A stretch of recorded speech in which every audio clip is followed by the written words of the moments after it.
We have four panelists who are going to take questions and discuss among themselves, and hopefully we'll have a good discussion. We'll take questions from the audience.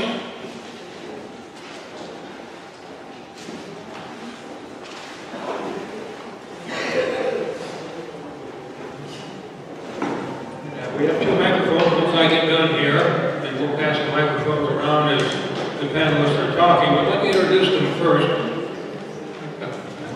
Chris Jones.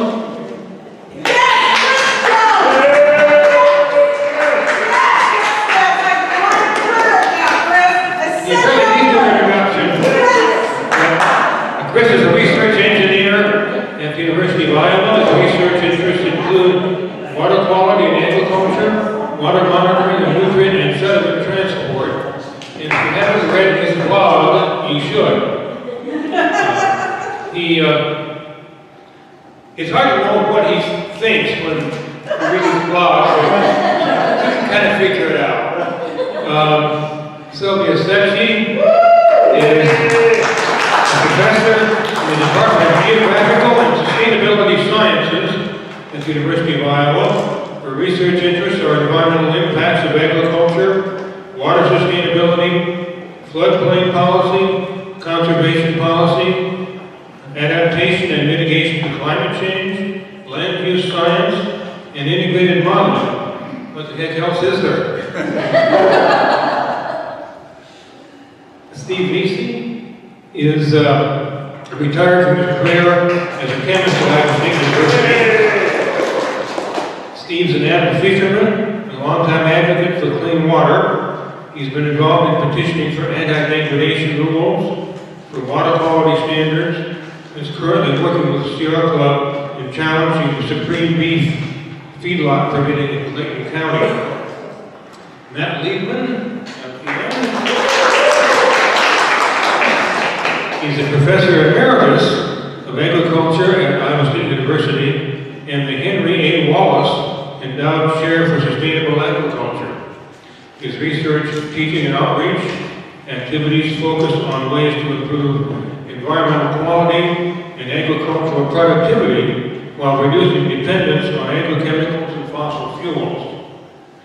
So, with that, I'm going to ask each of the panelists, starting with Steve and going on down, to just give us some initial thoughts that you have on water quality in Iowa. Thanks. Thank you for inviting me here.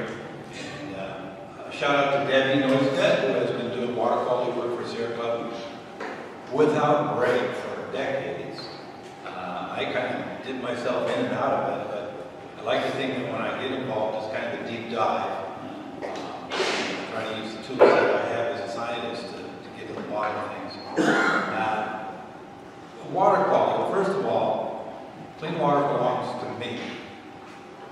Everybody needs to engrave that. Clean water belongs to me. It's mine. It's not yours to take away from me.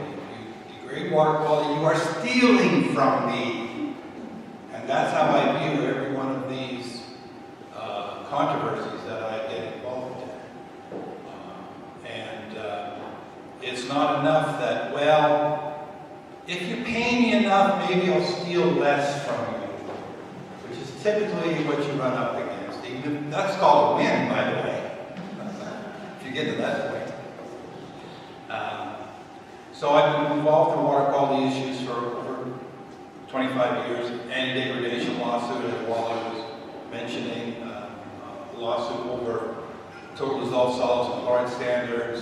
Those were both lawsuits against EPA for failure to require the state to have adequate water quality standards. That in the 2000s was where we had some success, was in suing EPA.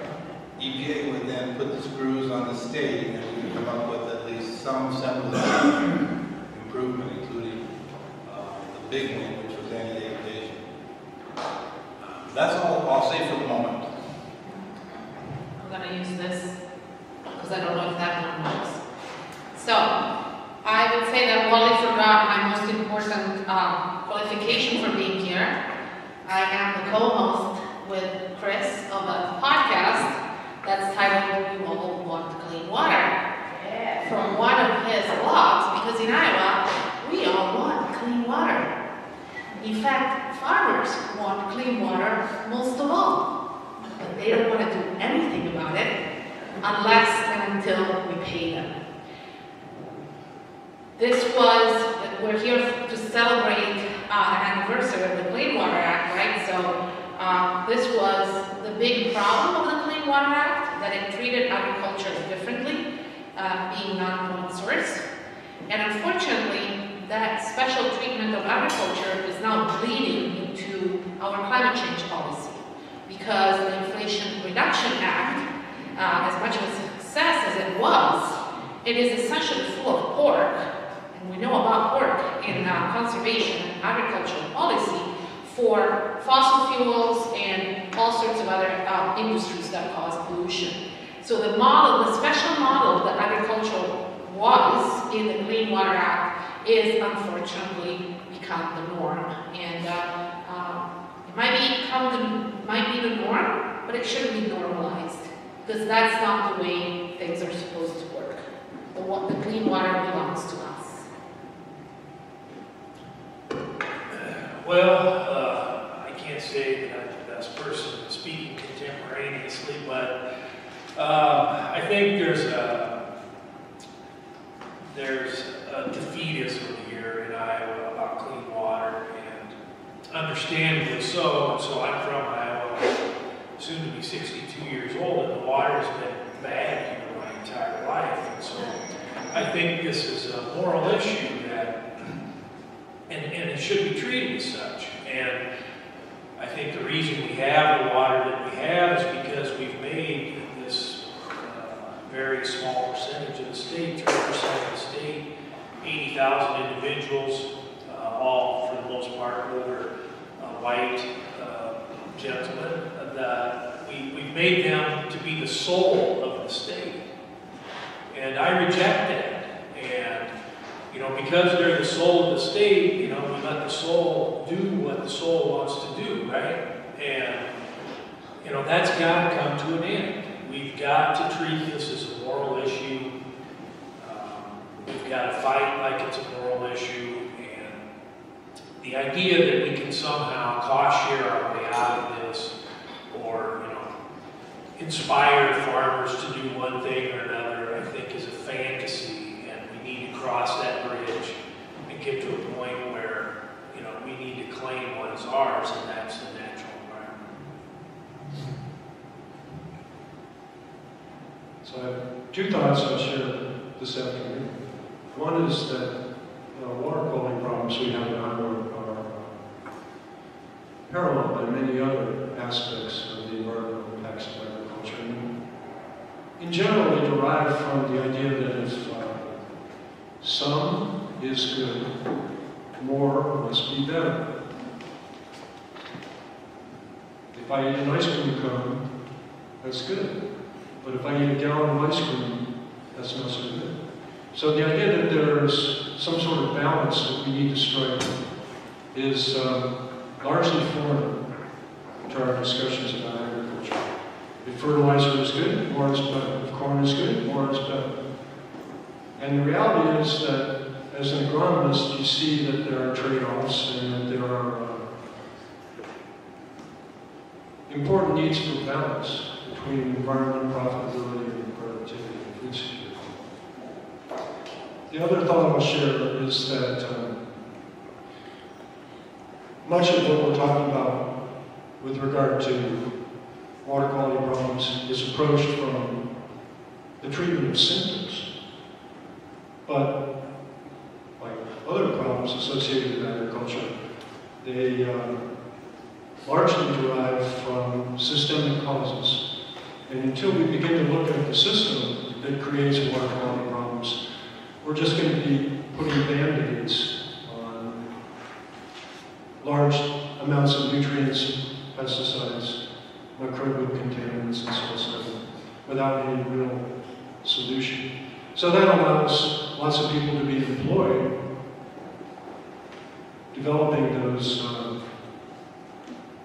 edge of field treatment practices.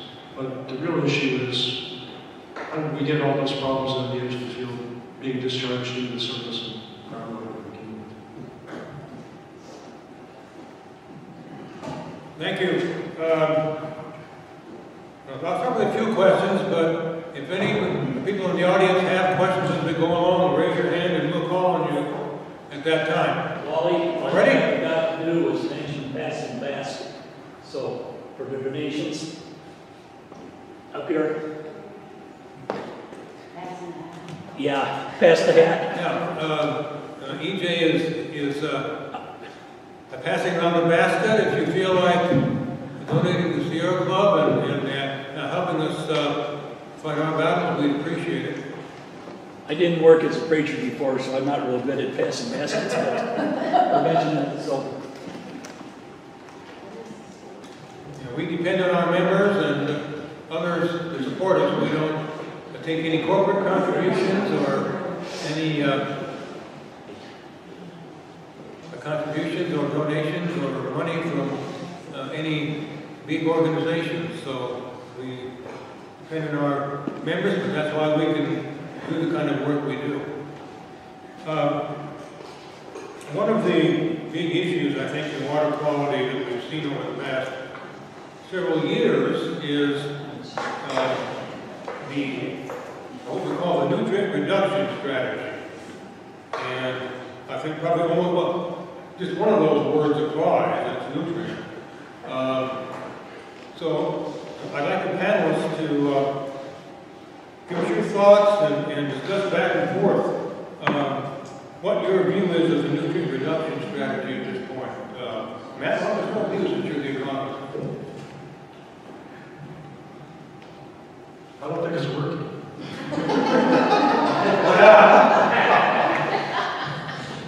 So I have seen nitrogen, probably phosphorus levels, was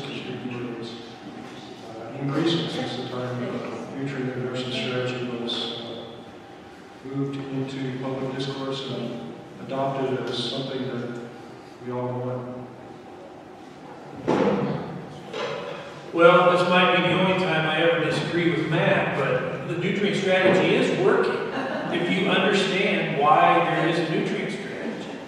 And the nutrient strategy is not developed to improve water quality. The nutrient strategy is not developed to improve water quality. The nutrient strategy was developed to stave off regulation of agriculture. And so, and Sylvia knows about this, the famous Stoner memo that sort of endorsed, EPA endorsed the voluntary efforts at reducing nutrient loss in the Corn Belt. And, that was all to prevent a TMDL from being written for the Mississippi River. And so the nutrient strategy has worked beautifully in preventing regulation of agriculture. And we still have our current Secretary of Agriculture saying, oh no, we're not ever going to regulate agricultural pollution. And so as a conservation strategy, I would say the nutrient strategy would have been, a pretty good approach in 1980. In 2013, well, maybe not, after we'd already given farmers decades to address these nutrient issues through voluntary measures, and to think that we were somehow just going to put this all down on paper and to think they were magically going to sign on, again, it's just a fantasy. Let me see if this one works. So I'm going to be looking at the clock because I've written a whole paper about the nutrient reduction strategies and why they don't work.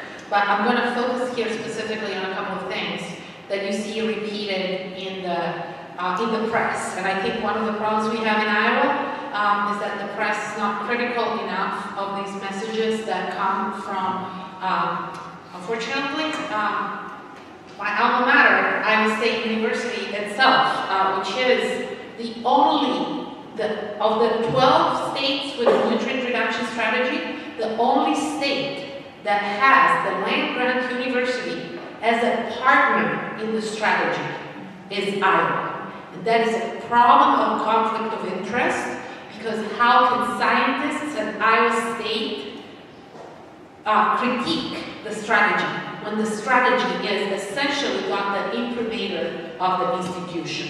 Okay, so there's a lot of issues with conflict of interest and the College of Agriculture at Iowa State, but let's leave it at that. Okay, this is one of the glaring ones. I would say that the big problem we have in terms of how the success is being reported is that we're looking at inputs that have very little relationship with the output. The goal of the strategy is to clean the water. It's not to have field days. The goal of the strategy is to clean the water, is not to pay farmers higher rental rates for the Conservation Reserve Program. By the way, higher rental rates because of the ethanol mandate that has been capitalized into land prices. So, some of you might have been watching TV last night. I almost had a couple of heart attacks watching the debate for the candidates for Ag Secretary. You know, saying that we're spending all this money, which I don't think is true, by the way, but if you're saying that we're spending all this money and we're making all these efforts and the water quality is worse, that's the definition of a failure. And we should call it as such. I don't care how many wetlands we have put in place. I don't care how many, bioreactors are being put down. I care about the water. And so if we're being so good, the water should be clean. And I really, really wish, this is kind of like my pet peeve, journalists in Iowa were much more aggressive in critiquing the strategy and, just not repeating extension copy, which, may be very well written by some, very well trained Iowa grad, but is not fact. Well, I don't have a lot to add to what's been said, but maybe I can diverge just a little bit back to the Clean Water Act and what I call the EPA hammer. The EPA hammer is TMDLs. It's not totally true that the Clean Water Act only regulates point sources of pollution. The Clean Water Act only provides definite programs for regulating point sources. But the Clean Water Act also states all pollution, point source and non-point source, must be mitigated by the states. It just only provides a program for point sources and allows states to adopt non-point source programs. So there is actually a hook in the Clean Water Act between point source and non-point source.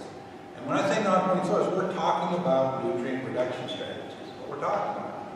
So it says in the Clean Water Act, if you're a point source and you want to discharge more in your permit, you have to verify that within that watershed, all other sources of pollution, point and non-point, have been properly addressed. Only then, this is anti-degradation tier 2, only then can you be allowed an increased discharge. That's the hook between point and non-point.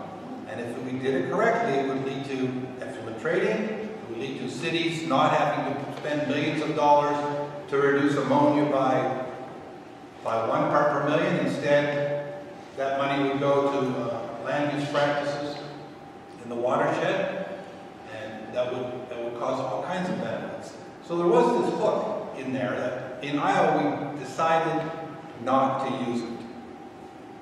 And that would have led to nutrient reduction. So you want to talk about a nutrient reduction strategy, let's get buffers everywhere. And if we have to do it by requiring wastewater treatment plants, i.e. cities, to pay a few dollars in their watershed to implement practices, then that's a mechanism to reduce nutrients. The other hammer we have in clean water is TMDLs. And TMDLs, because it's mostly non-point in Iowa, I hate to use these words, it's voluntary compliance. Talk about oxymoronic language, voluntary compliance, give me a break. But if that's the mechanism we have in Iowa, everything is voluntary. Well, let's maybe embrace that and use it in our TMDL program. One thing we do in Iowa really well is we map things and we study things and we chart them and we have all kinds of studies done about what is causing non-point source pollution, septic systems, manure, commercial fertilizer, you name it.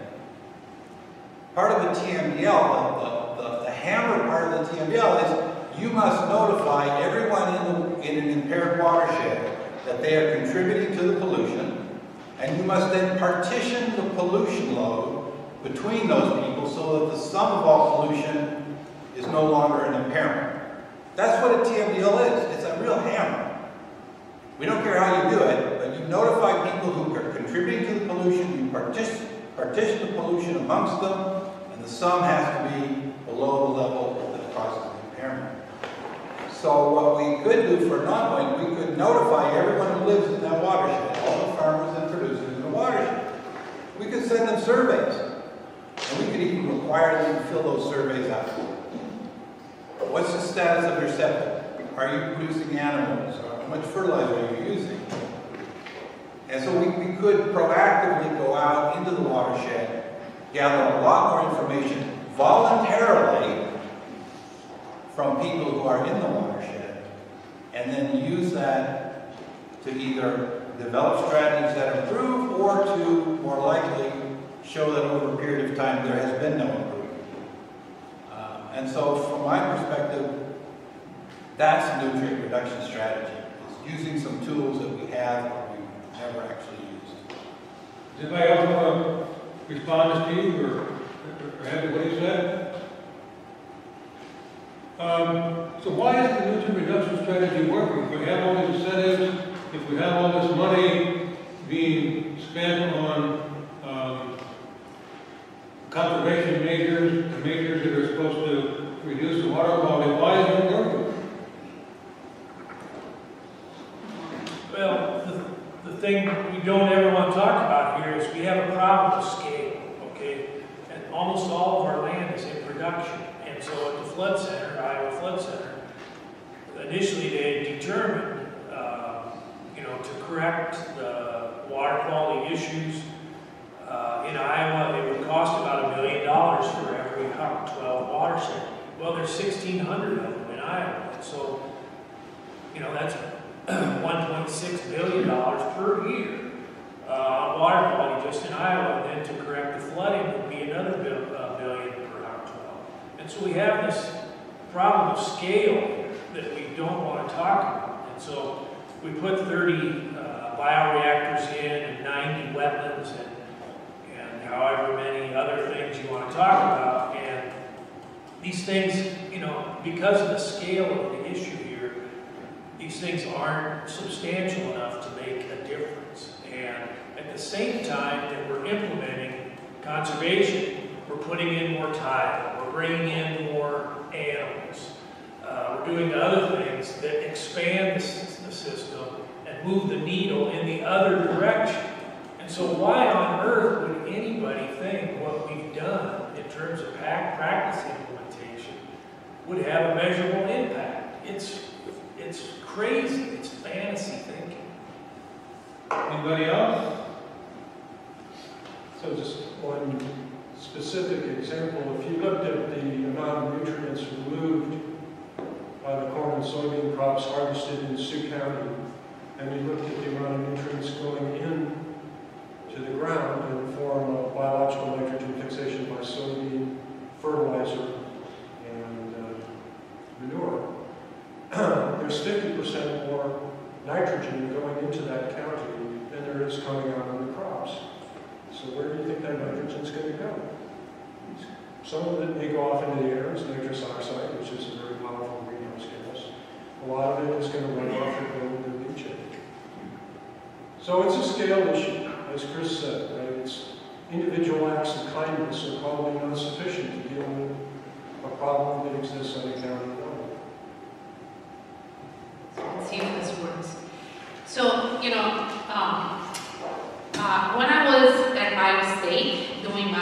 PhD, we learned that there are 3 ways to reduce pollution.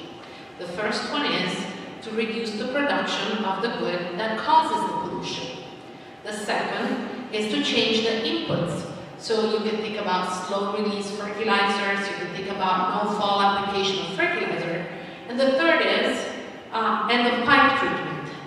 In Iowa, we are absolutely enamored with end-of-pipe treatment, those bioreactors, those constructed wetlands, because they allow us not to make any changes upstream. Unless we grow less corn and raise less animals, as those 2 gentlemen to my right have said, there's no way that we can meet the challenge. And we have to run faster just to stay in place, considering that, you know, just in the news this week, right? Summit is adding pork CAFOs in the state. There is a person at Iowa State in one of the departments in the College of Agriculture who says we can have twice as many hogs in Iowa as we have now. And so the issue here is we're kidding ourselves if we think that these end-of-pipe solutions that are very, very expensive are scalable as the only way to address the problem. We need to stop producing all the goods that cause the pollution in the first place. The easiest thing to do in Iowa would be to scale back and then get rid of the ethanol mandate. That would free up a lot of acres that could be used for other things and allow bring down land prices and allow bringing back livestock on the landscape. We can't just do it with bioreactors. And by the way, we are seeing the same false solutions with biodigesters for methane reduction. We are going to solve climate change and greenhouse gas emissions from agriculture with methane digesters. It's delusional. It's delusional to think that we can address the emissions that we have from our livestock systems with methane digesters. This is pure grade A Iowa greenwashing. Sylvia, for those who don't know, explain what a biodigester is. So a biodigester is essentially, the idea is that you're going to capture the methane emissions from confinement operations. They are being touted, particularly for dairies, right? Dairies are going to be the CAFOs first impacted. And so you're going to be able to produce renewable natural gas. You still have nitrogen and phosphorus, by the way. And in Iowa, we passed a law that says that the digestate that is left over from this methane digestive process cannot be regulated by DNR.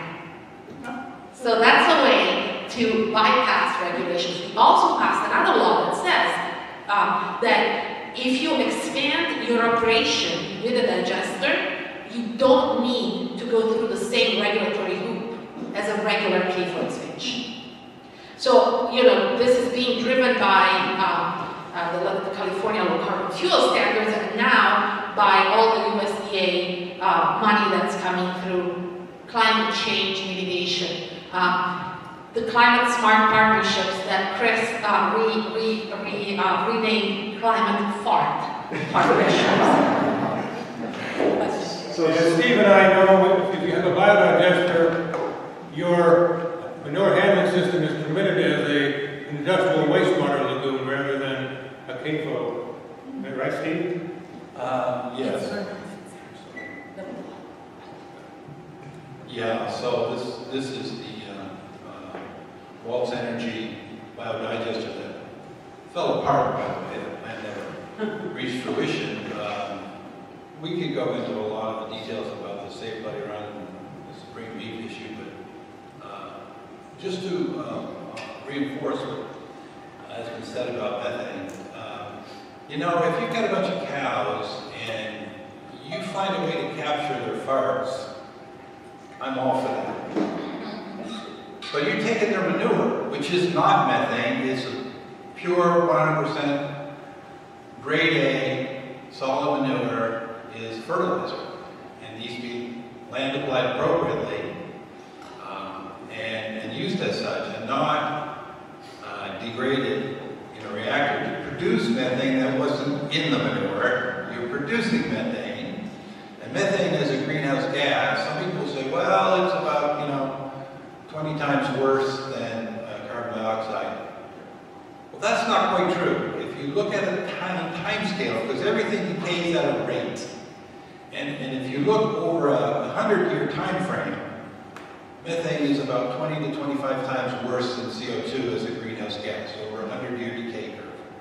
But if you look at it on a 10-year decay curve, it's about 80 times worse than CO2. 80 times worse as a greenhouse gas. Now, why do I say a 10-year time scale? What are scientists telling us about tipping points and climate change? We have maybe 10 years. So this idea that we would base any industry on producing methane, we've had, DNR's actually told us, yeah, the 3 or 4 methane digesters in operation in Iowa, one of them doesn't actually put the methane into the system, it just lets it go off. It's being used as an odor reduction strategy. Not as an energy production, odor reduction strategy. So the whole thing is a farce, as Sylvia said. There was a question. I'm just wondering about the methane. So, Steve, if you put that manure in a lagoon, like most people with CAFOs do, isn't it producing methane that's just escaping to the atmosphere? It depends on whether it was called aerobic digestion or anaerobic digestion. Oh, the question was, if you just put the manure in a lagoon, an earthen basin lagoon, is it not also producing methane? Certainly some of it decays to methane, but depending on the approach, most of it does not. We can get into a long discussion about whether manure stored in an earthen lagoon is actually aerobic or anaerobic, and there's a specific way to design and operate a lagoon as an anaerobic digester, and that's producing some methane, but mostly it's removing nitrogen. And then aerobic digesters, it's smell more, anaerobic smells more. Yes, certainly there's a certain amount of methane that may be produced, but that's not at all what's happening in a methane digester, where they're intentionally biodigesting to produce methane.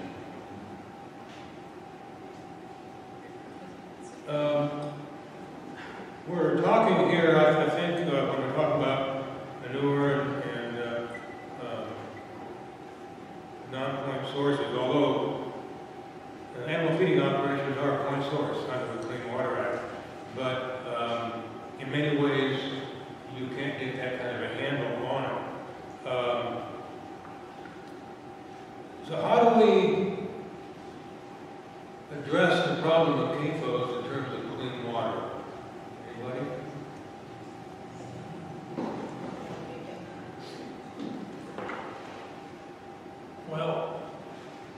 Well, firstly, the way the manure management plans are structured under a master matrix laws is flawed. And so, when they wrote the rule way back 2003 or whatever, they used a yield goal formula to calculate the nutrient application rate for nitrogen to fields, and we know now that's a discredited strategy for fertilization. And so the farmer, if he can demonstrate that he's grown 200 bushel corn on a field, he multiplies that by 1.2, and he can put down 240 pounds of nitrogen as manure, which we know is far above what the recommended application rate is here in Iowa. And so the rules that we have endorse over-application of nutrient from manure.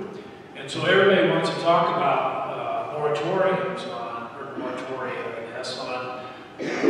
CAFOs in Iowa. You really wouldn't need to do that if you would just require the farmers to apply manure nutrients at the agronomic rates, you would in effect constrict the livestock industry. Okay? Because the less you can put down, that means the more fields you need, right? And the more fields you need means the further you have to haul it. And so by just getting them to put down the recommended amount of nutrient, we would constrict the livestock industry from expansion. I would say the other side of that, and now it's just questions. The other side of that is this. The manure management plans are not digitized and checked against each other. So if the four of us say that we're using the same field, right, for our CAFOs, nobody's checking them. And let's be frank and honest, in Northwest Iowa, it's pretty clear that there's not enough land to apply, even using the current criteria, all the manure that's being generated. And then other things that we know are happening because of the lack of monitoring is that they're putting more animals in the building than they are permitted for. And so the lagoons and the pits, they fill up earlier, and so that's why they have to apply at times of the year when otherwise they wouldn't apply. We are just like letting these people who are the CAFO operators essentially go do what they do without any monitoring. You know, one of the big problems we have is, it's a state problem, but it's also a federal problem, is that we don't really have a dedicated oversight agency. You know, just like NRCS is trying to convince people to do conservation, and then they're not really monitoring whether those conservation practices are really being performed, you know? So if we just did better in terms of monitoring what the rules are and having rules that are based on science, that would make a difference already. Matt, as an agronomist, what do you think about the application rates and how we can improve that? I'm going to defer this gentleman here. There was a comment here, and then I'll come back to it. Okay.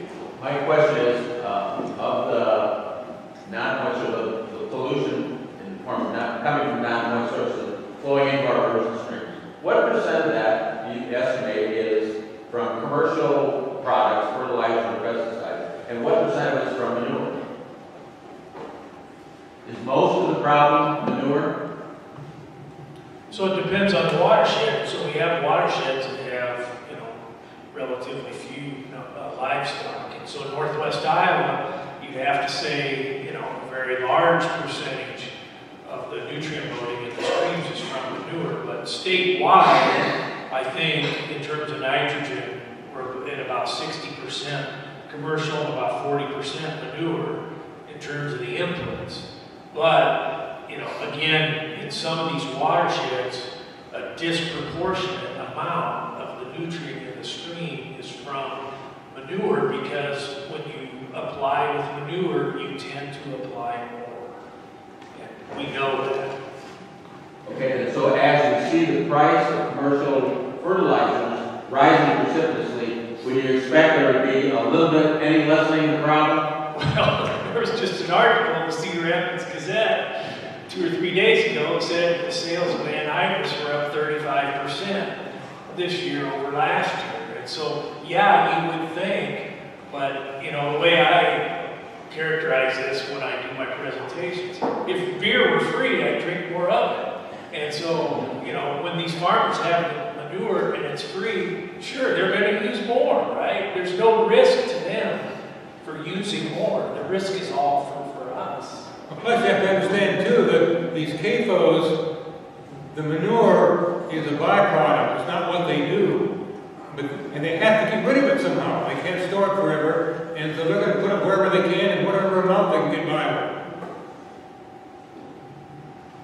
This is maybe an impact, but a couple of years, we live in Waterloo, and they do what does they call it? Waterloo University or whatever. And you go, you visit every department in the city, And let me tell you, I think if everyone in Iowa had to go visit a sewage factory, maybe they would kind of get an idea, because it didn't even dawn on me until we went to that. I thought, oh my gosh, they do all that for people, manure, but not for animals. And do the animals have more diseases and more? Everyone in Iowa should go visit a cave-full.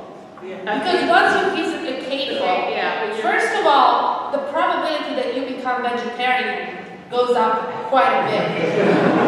And secondly, you would understand that, I don't say this because I don't think people care, but the conditions we are making this millions of animals live is disgusting. And it's a moral pox on us. Chris was talking about morality.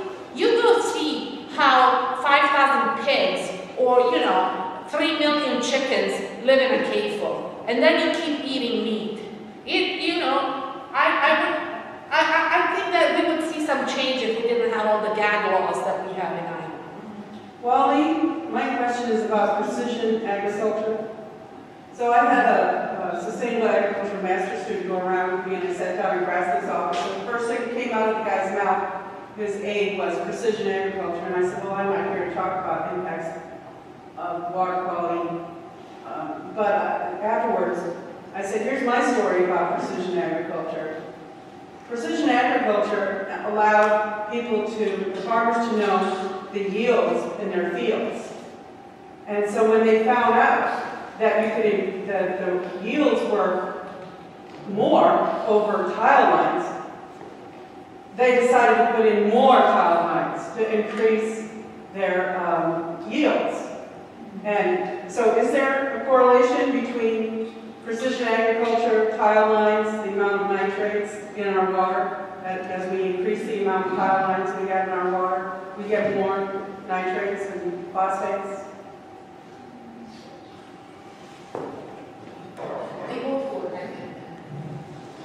So precision agriculture gives you more spatially referenced information. There are ways you could use it to reduce agricultural inputs in areas of the field that don't give you a financial benefit for the inputs that we put in. But typically, people identify areas that have legal limitations and try to rectify those. So if you have a poorly drained area of the field, rather than turn it into a tile, or you further aerate the soil through some sort of drainage, right? So the real question in my mind is, for what purpose do you want to use this spatially referenced information? If really what you want to do is to identify areas of the field that don't yield well, that might be used for another purpose, like water conservation or wetlands, that's different than identifying areas of the field that you want to apply more technology to. And people have gone in both directions when they assess what the possible uses of these spatially referenced, GPS-guided systems can do. I think there is a lot of opportunity for improving conservation practices that are site-specific using precision agriculture technologies, because you can identify places that really shouldn't be farmed based on the yield history and soil characteristics and drainage characteristics. But if it takes you in the other direction, it's exactly what you said. You're going to see more tile, you're going to see more inputs. When precision ag technologies first came out, I was aware of, the folks in the commercial sector that I interacted with said, well, you identify the low-yielding portions of the field because that's where you want to put on more fertilizer. Well, you can make the case to go the other direction. And the real issue is, do we want more because some of something is good, more is better, or do we believe that there is a nonlinear relationship where some might be good, but too much is too much?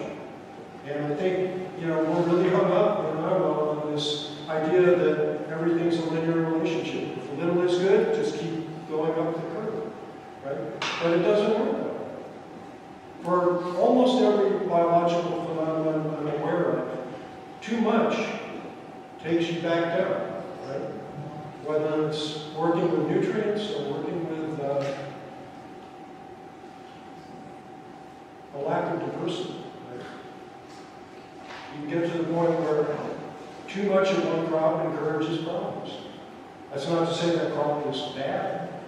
Corn is a good crop for us. It's well adapted. Soybean is well adapted. We can produce good yields on those acres where we grow. But that doesn't necessarily imply that every acre needs to have corn and soybean. I have a question. This is related to like Des Moines Waterworks right now. They're struggling to get any sort of accountability upstream with their water. They're not considering taking it out of the aquifer below Des Moines for their drinking water. And then we also saw the Patterson Sand deal recently where they were trying to take water from the aquifer, and then we know the ethanol industry drinks a lot of water from our aquifers. Do you see that as a crisis that's looming in front of us as well as our surface waters get more and more polluted? Well, I worked at Des Moines Waterworks. I don't know what it's worth you. I worked at Des Moines Waterworks, and I always said the big risk there is not nitrate, it's ammonia. And so you have these ammonia episodes in the spring where it's very difficult to treat for ammonia. The only thing they can do is add more chlorine, and that has consequences.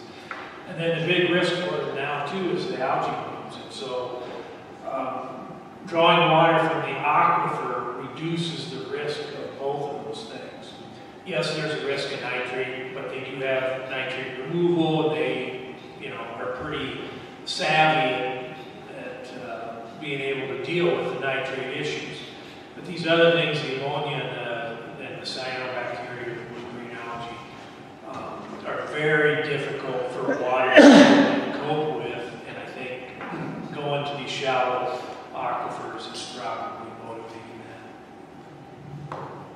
But Jess, I think that writ large, this is something that we have not been thinking enough about, because it used to be that in Iowa we were really concerned about our water quality, right? But as we go forward with the climate changes, with the, let's not forget that the DNR allowed West Des Moines to draw from the Raccoon River, so there's going to be potentially more pressure on that surface water. So as we go forward, we are going to be a state that's going to see more water quantity and water quality problems. And this is going to become more prevalent, in my opinion, in all of the Midwest, not just, in places like Nebraska, which historically have had that problem, but it's going to move east. And I don't think we're ready. And again, I think that the narrative needs to change, and the press needs to do its job, and people need to think about this more seriously. Water withdrawal permits, water quantity is something that we've been involved with Supreme Beef. And we have a lawsuit challenging their water withdrawal permit. In addition to the lawsuit that Wally's in charge of, we have another one. Water withdrawal, interestingly in Iowa, in terms of water quality, our waters of the state are better than EPA. In that in Iowa, because of the Groundwater Protection Act, groundwater is also considered protected, not just surface water in Iowa. So that's good, that's a good thing. The water permit rules, water withdrawal rules, and regulations, chapter 50, 51 through 53, those derive from the 1987 Groundwater Protection Act and related legislation. And that was good, positive stuff. It was Paul Johnson, that was Ralph Rosenberg, that was Dave Osterberg. That was them doing that. So we have this set of rules related to water quantity that derive from some good legislation. Then, of course, we have Chapter 65, animal feeding operation rules, that derive from bad legislation. That's the lawsuit Wally's fighting. But on the water withdrawal part, I will tell you that all of the really nice rules that are in chapters 50 through 53, DNR is not enforcing properly. Not at all. That's what we're running up against. Through a FOIA request, we discovered that over the last 10 years, they have processed about 3,000 water permit applications over the last 10 years. Guess how many of the water permit applications they actually denied or rejected out of 3,000? You can put up one finger, Patterson saying, that was it. None. None of the rest of it. Every permit that was issued has a clause in it that says if you violate the terms of this permit, we can revoke the permit. Not only that, if you violate any other rules or regulations for any other DNR programs, we can also revoke or modify your permit.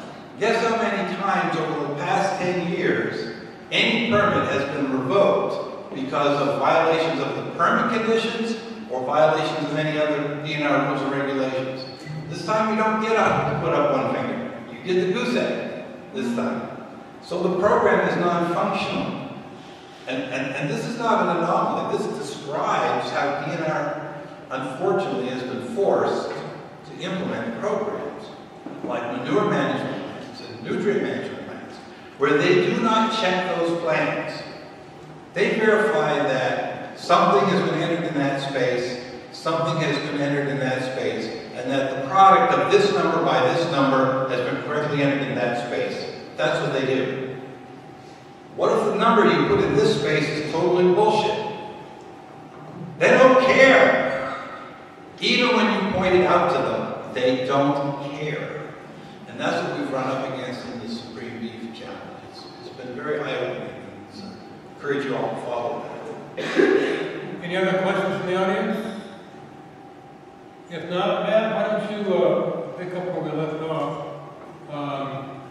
about how we can make these manure management plans, nutrient management plans more economically correct. How to make the plans more economically correct? Or how can we ensure that the manure is being applied in an appropriate manner? Do we need some new standards? Use the R word? Pardon? Are you going to use the R word? Regulation? Higher.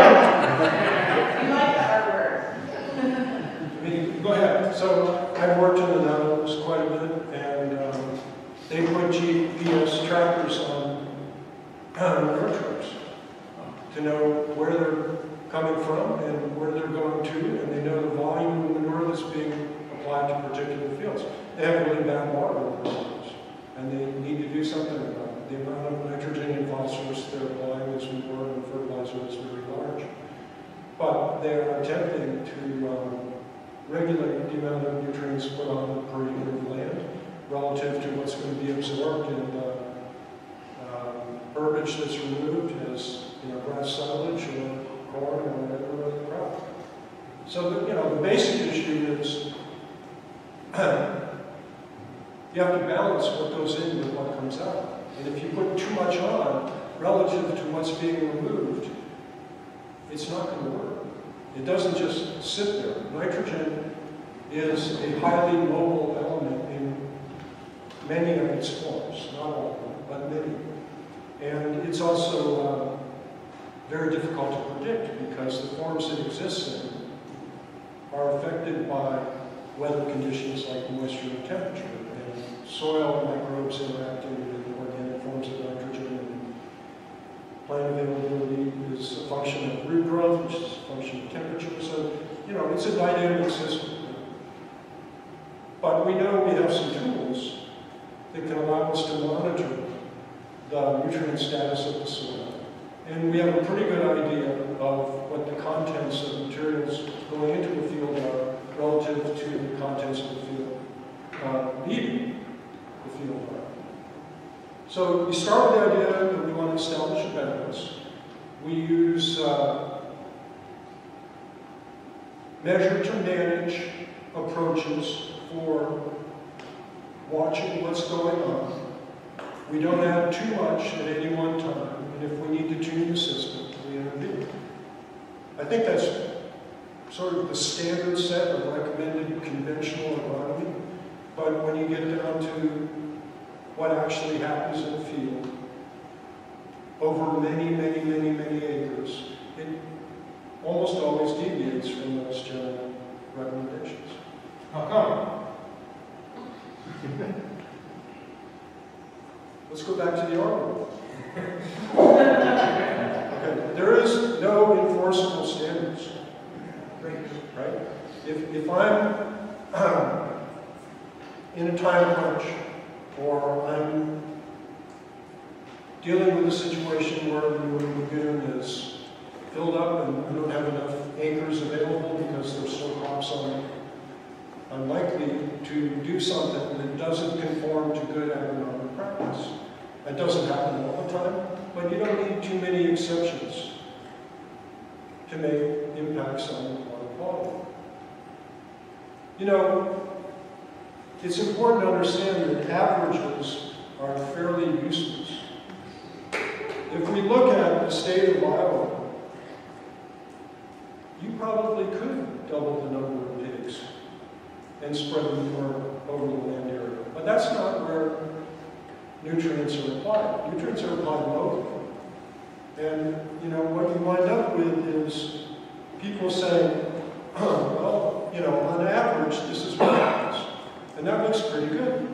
You know, on average, this is the amount of nitrogen that's applied to the corn crop. That looks pretty good. It seems pretty reasonable. But things don't always conform, and getting back to this idea of nonlinear relationships, when you deviate significantly from what might be the average, things start to go wrong in a hurry. So for instance, if you apply nitrogen fertilizer and you look at the amount of nitrous oxide coming off a cornfield, up to the point where the corn crop is absorbing all the nitrogen, there's not that much nitrous oxide coming off that field. Once you exceed the amount of nitrogen the corn crop needs, the amount of nitrous oxide coming off that field goes up exponentially, like, you know, straight up. So it's important to understand that averages are not that useful. You have to look at what's going on in a spatially discrete, local manner. Is what's being applied appropriate for that field? Or are you saying, well, the county average is this, or the state average is that? Because it's those incidents where, you know, 11,000 cows spread out all over northeast Iowa might be okay, but 11,000 cows above White Creek doesn't work out well. So I just want to add to that a little bit. The worst streams we have in Iowa, we know, are streams where there's a very high density of livestock. Okay, we know that. And so this idea that we can, as Matt said, double the number of livestock, well, yeah, maybe in terms on paper, but that's not the way it works. And so if we're going to solve these nutrient problems, we have to be able to manage nutrients at the watershed scale. Okay, we just have to. The balance. We have a mass balance problem. Inputs are greater than the outputs. And so how do we do that? We have to be able to manage the inputs. To do that, you need laws. There's just, that's the bottom line.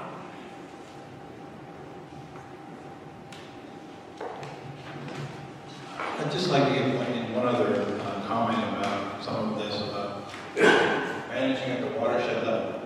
So I think it was 1984, 1986, we passed federally the Food Security Act. From that came a Conservation Reserve Program. Also from it came this idea that if you want to farm highly erodible land, that's a very specific term for each field. If you want to farm highly erodible land, you have to have a NRCS approved or similar conservation plan in force, where you cannot put crops in those fields. And that program is administered by NRCS. And as far as I can tell, they're doing, and this should be no surprise, a terrible job at it.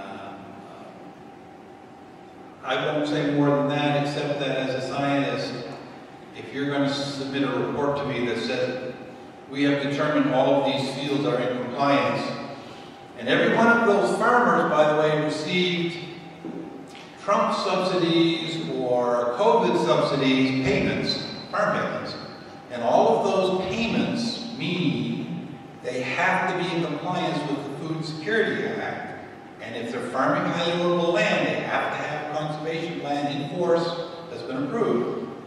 If they take a payment, they've got to have a plan. And yet when we challenge 30 fields in northeast Iowa, NRCS came back with their report saying, everybody's in compliance. One sentence, all fields are in compliance. Now, they would not provide us any of the data. And we can't provide them the data because, thanks to Governor Vilsack's negotiation of the Farm Bill in 2017, you can't FOIA that information. But worse than that, they did not provide the methodology. As a scientist, I can understand if there's some reason you can't share your raw data with me, but I want to know how you did the study. I want to know nuts and bolts, methodology, how you did it. And then at least I can have some assurance that, well, maybe you've given me a true answer. Because I at least know your methodology was solid, even if you won't give me your raw data. Well, you can't get that from NRCS. You can't get it. So, no, NRCS is not doing what they're supposed to do in terms of protecting highly erodible land, which is us hills, but also mostly northeast Iowa. They're just not doing it. This questions. If we raise significantly more soybeans in Iowa and significantly less corn, would you expect there to be any appreciable effect on water quality? I mean, we were raising significantly more soybeans in Iowa in terms of percentage before the ethanol mandate, right? We used to be like a corn-soybean rotation kind of state, more than a corn soybeans. But if you keep adding to the decay for livestock, you actually have more of a problem because those soybeans, what are you going to do with that manure, right? So I think we need to move away. And by the way, what are we going to do with those soybeans? That's the other thing. I think we have an answer waiting for a question in this state. And I think we have always the implicit assumption that we have to grow these two things and we can't do anything else. And you, by the way, see that even in this implicit assumption shows up in the work of a lot of my colleagues at Iowa State, because they don't tell you that, but they are all assuming that we're going to keep growing these crops in every possible acre. And so how do we minimize their impact? Well, that answer is the wrong answer. That question is the wrong question.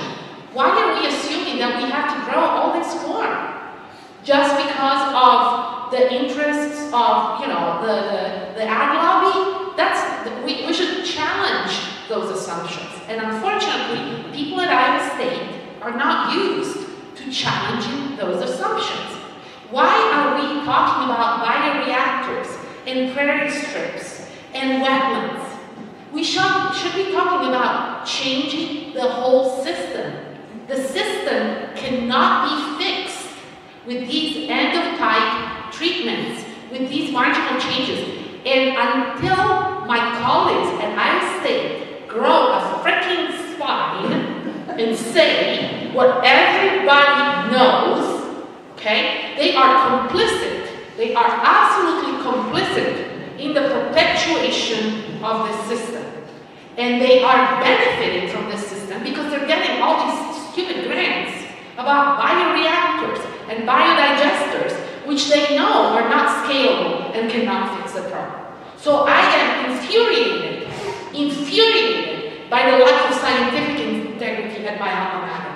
Because changing from corn soybeans to corn soybeans in every last acre of the state is not going to solve the problem.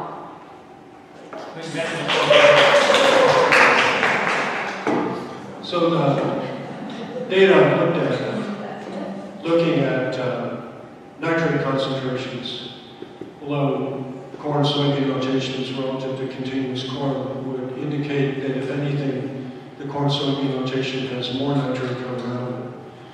About half of the nitrogen that moves into leachate water is derived from organic matter in many experiments. So soybean doesn't leave a lot of residue like corn does. And that corn residue is high in carbon and tends to immobilize some of the nitrogen and might leak out. But what you see under soybean is that nitrogen moves through that soil profile very quickly. So corn-soybean rotations are not better, even though you think they would be, since soybean is receiving much less fertilizer than corn is. They come out pretty much between 15 and 30 pounds per acre of nitrogen loss as nitrate per acre per year, which is pretty much what continuous corn does. One of the things to think about is that deep roots and continuous living cover is what we used to have here to protect water quality under prairie or longer rotations that included more forage crops. And both corn and soybean have root systems that are active for only about 3.5 or 4 months a year. And we have the opportunity under both corn and soybean for nitrogen in the soil profile derived either from organic matter or from manure or fertilizer to move through that profile at times of the year in the spring and in the fall when corn and soybean are not actively growing. So the fact that we have two summer-annual crops, even though one is tall grass and one is a medium-sized legume, has not really mitigated the nitrogen loss problem too much. So is there any hope for a crop like hemp? There's been a lot of discussion about increasing hemp in Iowa. Would that offer any? I don't think that's going to happen. Not in the near term. And that's certainly not going to fix our problem.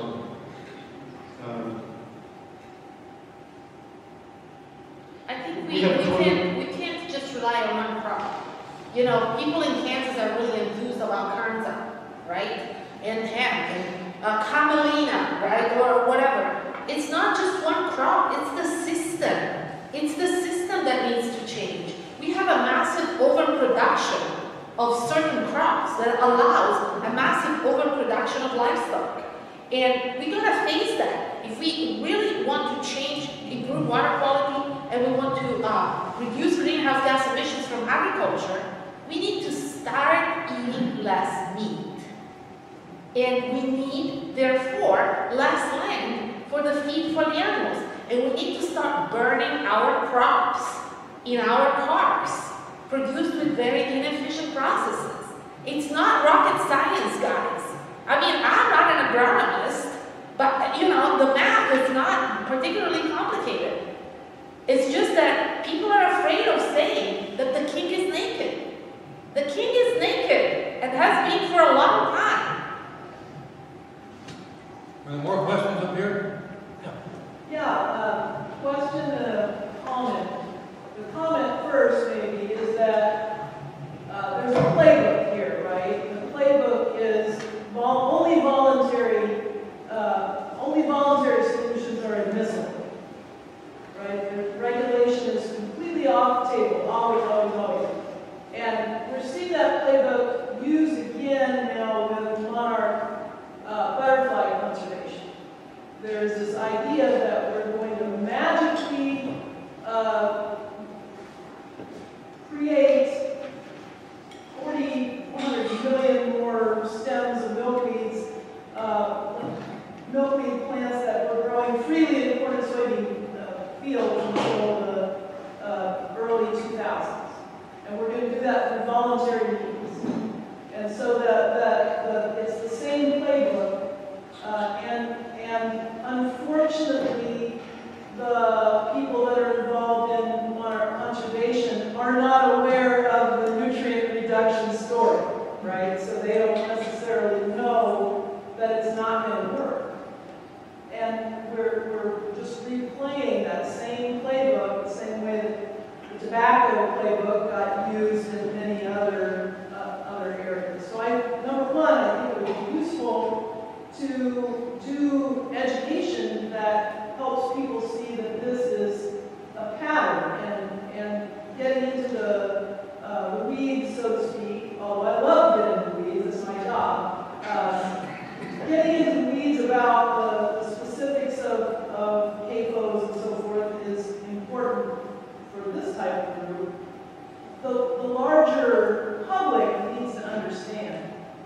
that this is this is an easy story, really, to understand. Right? The regulation is not going to benefit the CAFOs or the large buyers of agricultural products. So here's the second point, is that, and this is just as much pie in the sky as asking people to eat less meat. So I feel comfortable saying it. And that is that, and maybe it's a question for the legal experts here. What if we shifted our attention from the farmer and the CAFO owner to the companies that buy those raw materials and said, look, you guys figure out how to get the nutrients out of our water. Just go do it, right? So meaning the grain processors, the meat processors, because that next step in the supply chain has enormous power over landowners, right? They don't have to own the land, they have all the power because they're the ones who buy the products. So I guess that's what I'm saying. Is there another way to look at this that doesn't focus so much on making landowners having all of the responsibility is on a landowner to make changes in the way they do things, landowner, land operator, etc., that cannot make money under the current economic system. But if the regulation, instead of being focused on those landowners, was focused on the next level up does that make sense? Yes, very much so. Okay, I'll stop. Yeah. In fact, if we ever get a receptive legislature, there is a bill we can propose that what we call the integrators, the companies that own the animals and tell the producer exactly how to do it. The integrator takes the pigs or the cattle to market and gets all the money. Make them responsible rather than the local producer. Right, yeah. Well, I do think, we sometimes unfairly put this entire burden on the backs of farmers. I think there's no doubt about that.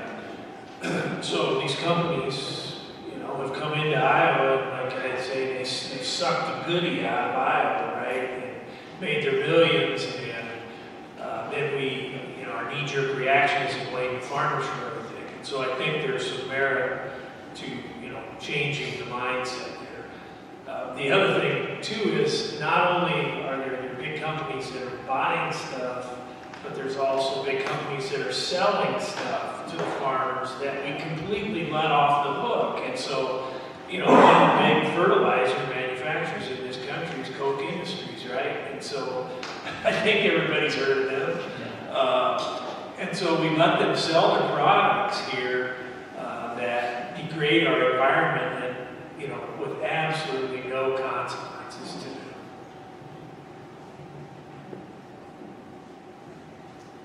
I've heard that plant-based meats are just as bad for the environment as animal meat. Is that true? No. Or is it any kind of a solution to the problem? And no. I mean, plant-based is another tech fix. Americans love their tech fixes, right? But there is absolutely zero evidence that they are worse for the environment than livestock. And it's just a matter of thermodynamics. I mean, you're just eating the plant rather than eating the very inefficient energy converter. Now, is it highly processed? Yes. Does it also use fossil fuels? Yes. Is it a scalable thing that we can sell to people in the developing world? No. It's another way of doing a green revolution 2.0, imposing our technologies on the rest of the world. Instead of having locally adapted and culturally appropriate things, we're going to try and sell our crap again. Now, that said, I think in the United States, it is a locally adapted and culturally appropriate solution. And so if people ate more of that, we would see a reduction in livestock. I would not say that we want to have USDA finance these companies, which is what a lot of people are advocating. Because that's a private enterprise doing business, and they should, rise and fall with the forces of the market. I think that there are lots of things that people can do, and if this is one of the things that works for them, it's fine. The evidence so far suggests that people are people who are, it's not bringing in new vegetarians or vegans or anything. People are, instead of making their own real burgers at home, they're buying Impossible Burgers, So there's a substitution effect, but not necessarily an increase in the consumption of these products. And I think certainly, my daughter is vegetarian, and I know which things she likes that are Impossible Burgers, and which things she likes that are, what's the other one, Beyond Meat, like the sausage, and she eats that stuff, and I'm glad she eats that stuff because she's a college student, and I don't want her to survive on, greasy pizza, So, but I don't think that's going to solve the problem. I think that the problem, again, the scale of the problem is much bigger than that. Any other questions out here? Yeah. I have been reading that, I guess it would be tractors are getting to the point where they can evaluate a field to determine the amount of fertilizer needed. And it seems like that would be a good innovation in reducing the cost to farmers to purchase fertilizer. And I wondered if you have any thoughts about that. I saw that as a possible pollution control measure. There's not much evidence that the cost of fertilizer affects their decisions, is what I would say to that. What affects their decisions is the price of corn. And if the price of corn is high, they're going to be inspired to apply more. And so I'm dubious of these ideas that, are going to try to entice them to apply less. Matt, do you have any thoughts on that? So about half the fertilizer, or maybe a third of the fertilizer applied in Iowa is done in the fall, which is a convenient time to apply fertilizer if it's dry, but a very inefficient time to apply fertilizer from the standpoint of retaining. Much of the fertilizer that's applied that goes on in the spring could be washed out before the corn crop is big enough to be able to take it up rapidly. So there are ways of dealing with that problem. Delaying fertilizer application, using split applications, putting a little bit on it, planting, and coming back in response to soil testing, applying more. I've been involved in some of that work, and it does save about 30% of the fertilizer that you might normally see applied on the farm fields. But it requires more management. It requires more time. It requires weather conditions that are compliant with the scale of application. So if you're farming 3,000 acres, that's a different story than if you're farming 300 acres of corn, right? You can get over fewer acres in a small time window than trying to get over a big area. So I think, from the standpoint of do fertilizer practices lend themselves to improvement? Yes, they do. Do costs and efficiencies affect a lot of what people's decisions are? Maybe not so much. Again, policy in the form of regulation, perhaps in the form of incentives, could alter behavior. Right now, we don't attach any cost to degradation of the environment or threats to human health. As long as that's not part of the production economics, it's pretty clear that people will do what's most expedient. If it's convenient to apply fertilizer in the fall, over a large farm, maybe that's when the fertilizer is going to be applied, regardless of whether that's biologically and agronomically the most advantageous time to apply it. So, again, the question is, do we have common agreements about the society we live in and the environment that we share, or are these individual decisions that people can make? Right now, they're individual decisions that people can make.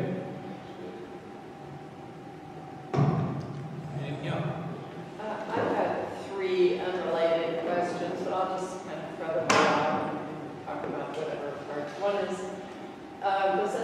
is anyone tracking the formation of the new farm bill and how that might influence agriculture and water quality here? Another is, as far as possible future diversity of our crops here, maybe what the effect of climate change might be on what we grow. And secondly, I think I heard someone talking about the water crisis in California and how they may be losing the ability to raise all of our vegetables. And is there a chance that some of that could be moved to Iowa? And then the third thing is just, there was mention, I think, in the talk this morning about pesticides, and I know, there's atrazine and dicamba and glyphosate. And is anyone tracking how much of that is getting into our water? So those are very unrelated. We've kind of anticipated where I was going next with the panel, is that what can we look at, or what should we be looking at in terms of, as someone said, treating the cause and changing the system to prevent water pollution, in terms of ag or whatever else we might do? What are some of the changes we might make? I don't know what changes we might make. I know what the farm bill changes are going to be. The person who is in charge, right?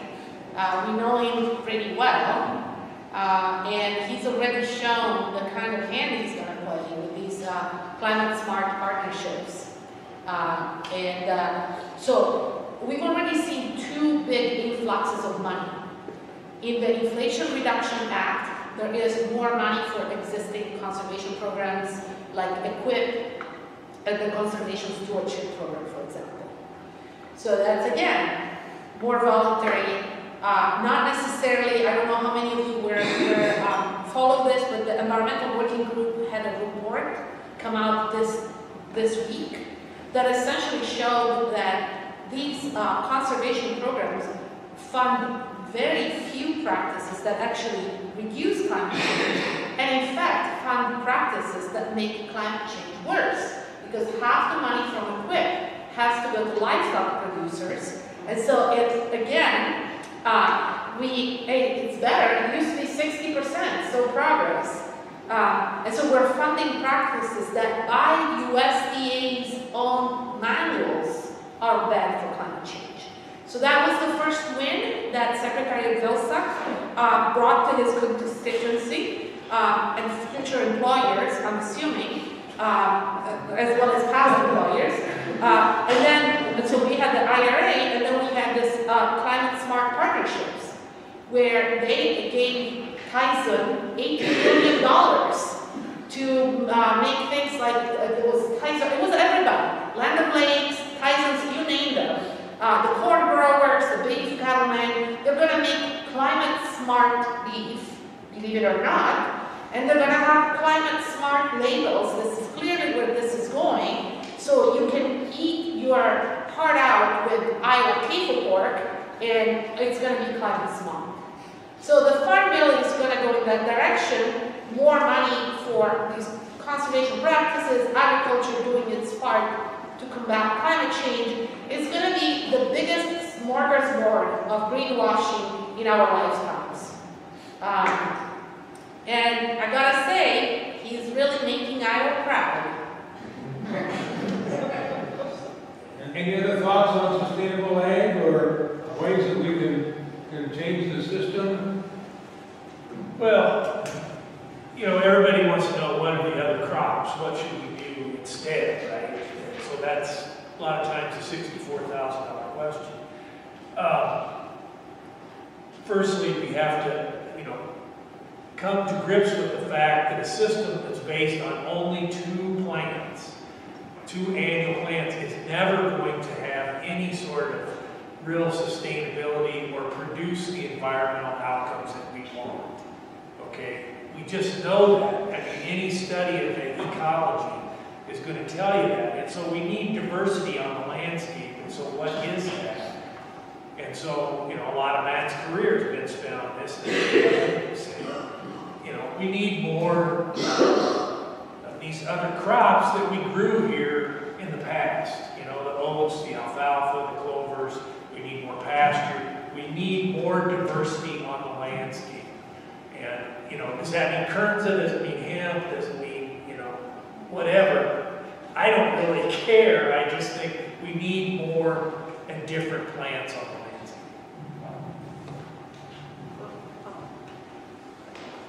So I was trained as an ecologist as well as an agricultural scientist. And what that gave me was some perspective on understanding ecological systems. If you looked at Iowa before Euro-American settlement, it was largely dominated by grasslands, mixed grasses and broadleaf plants, savanna, riparian forests. But those are plants that provide near continuous living cover, and many of them have deep roots, and that's why we have fertile prairie soils. Another consequence of that is most of the water went up to the sky rather than draining down through the soil profile. When we put in large amounts of tiling and we moved towards a landscape dominated by just 2 summer angles, that shifted, so more of the water goes down to drainage water or runs off rather than moving up towards the sky. The other element that we had in the ecology of the system was it was integrated with ruminant animals, right, in the form of bison and elk.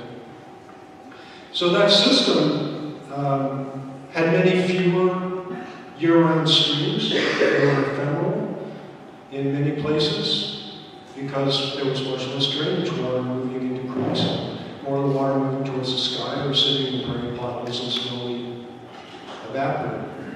Now, if we want to solve the problems of the agricultural system as currently constituted, we might think back what created the dynamics of that environment where we had animals integrated with plants, and plants had deep roots, and the water moved towards the sky. And the way to do that is to think about those types of crops and livestock operations that in some way mimic those features of the original ecology. So putting ruminants on the grass is a good idea, as long as they're not overloaded.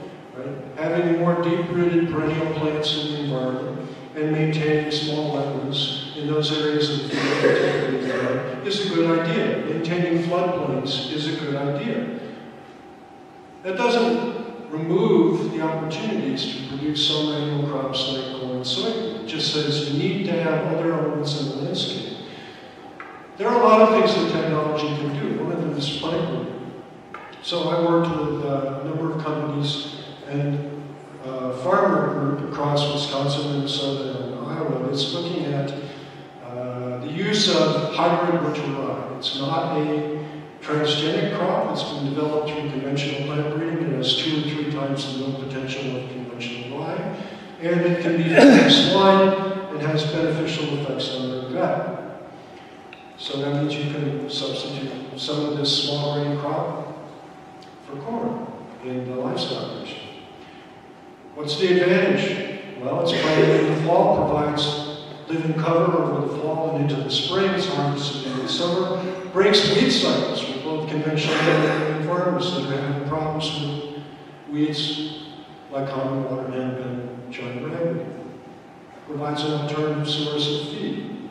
Allows you to see other cover crops, and when used in conjunction with forage crops like grass and clover or alfalfa, provides a diversity of diet materials. In the process, you emit many fewer greenhouse gases. You're much less reliant on fossil fuel. You have to use a lot less herbicide. The forces provoking the evolution of herbicide resistance in weeds are decreased dramatically. The amount of fertilizer we have to purchase goes down. So it's a system built on some of the same ecological dynamics that were present in Iowa prior to the time we developed these modern intensive agro-industrial systems. Right? It doesn't obviate the elements of technology that we use, like plant breeding, farm equipment. It doesn't move us back to the 19th century, but it does require that we do more different things, and that we're more sensitive to different positions within the landscape, and that we can better match different types of crop and livestock production and non-crop habitat to different locations. Thank you. Steve, you want to add anything to that?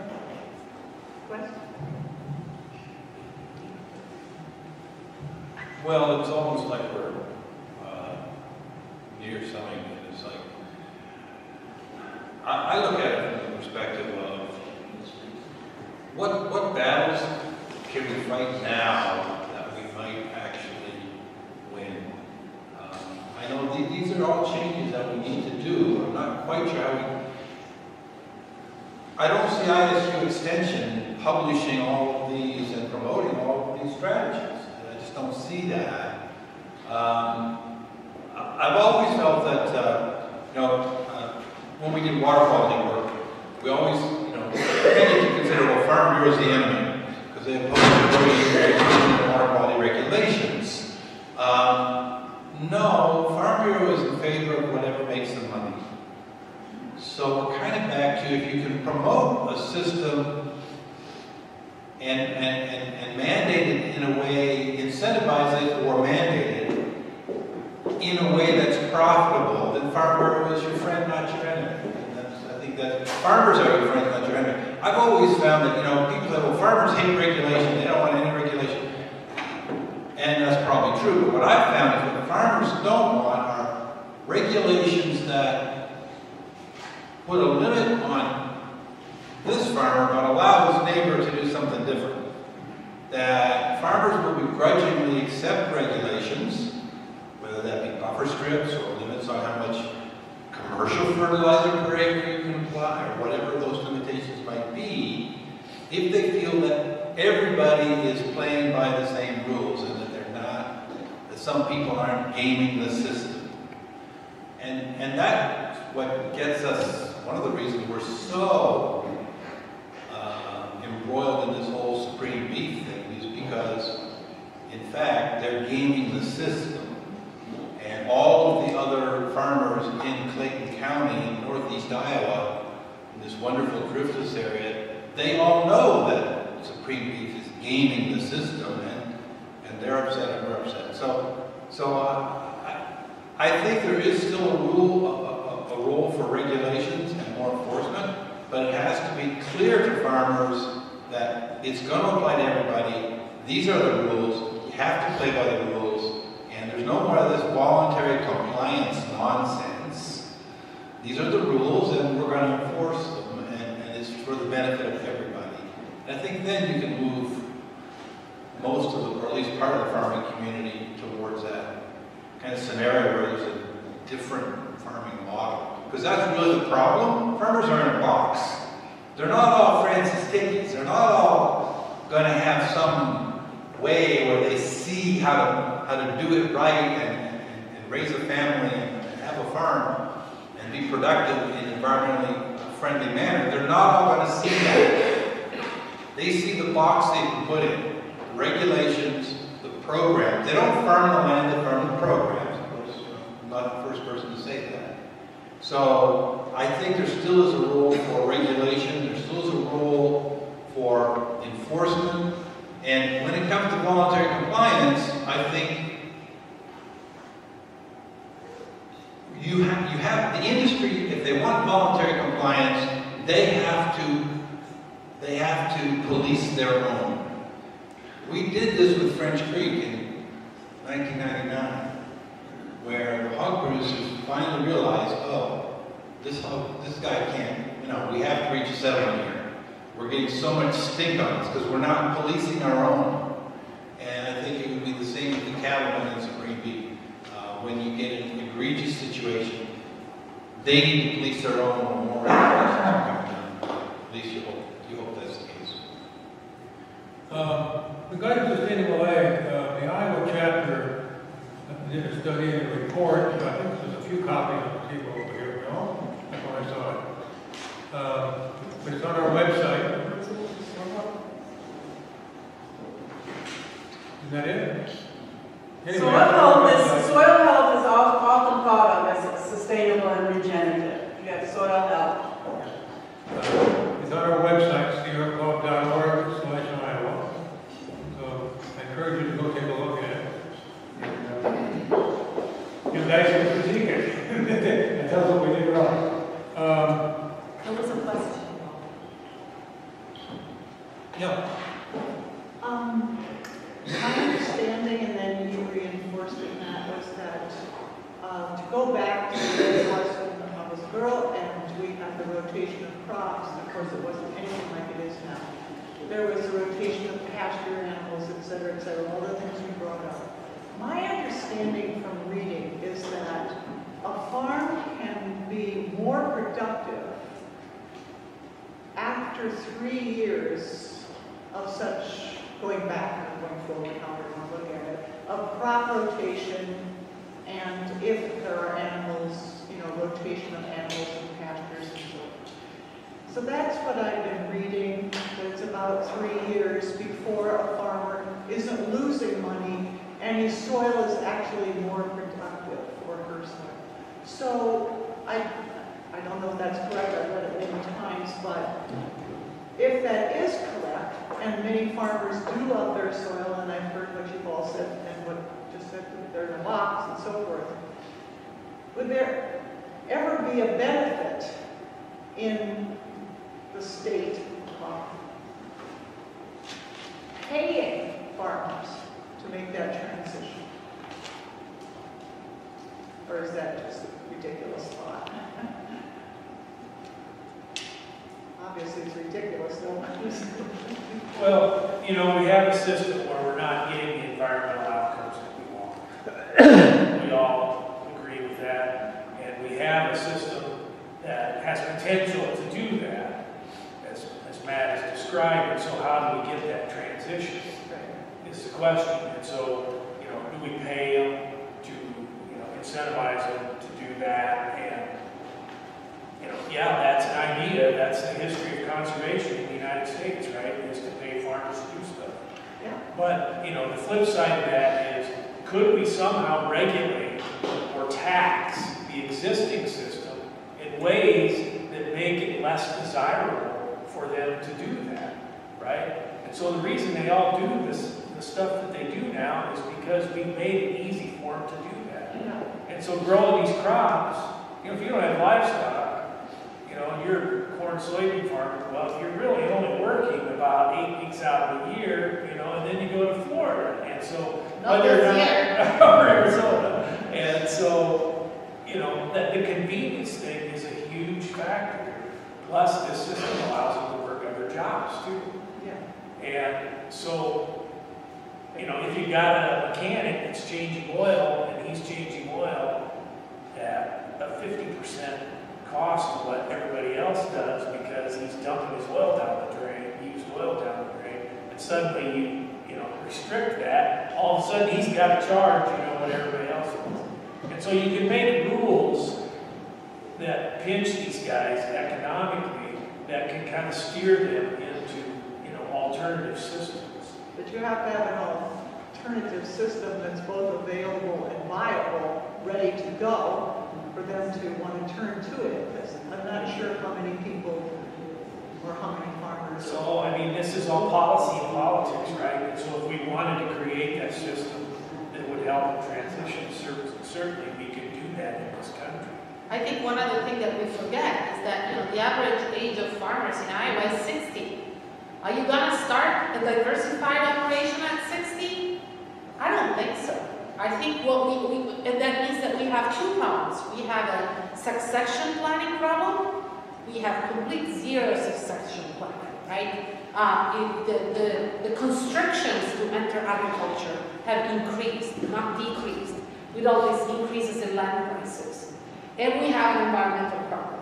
And we're not thinking about either of these things because so far the people in charge are quite happy with the outcomes.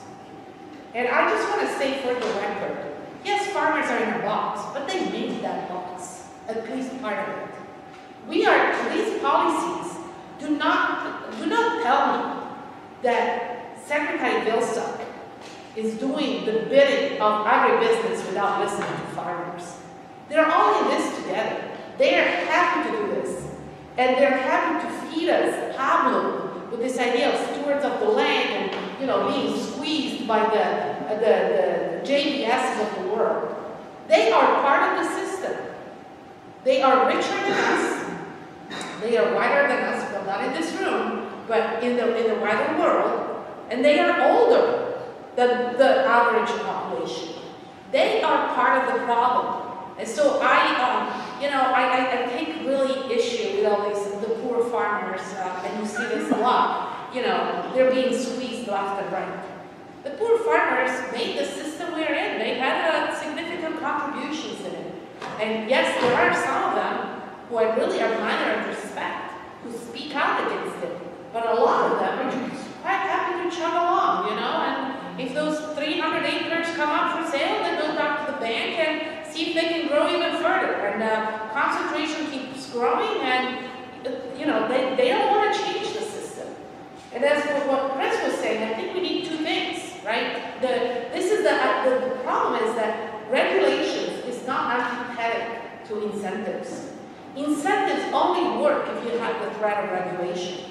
Because if you're like, nah, I'm not going to do it, because there's no consequence for me, right? That reduces your willingness to participate in these programs.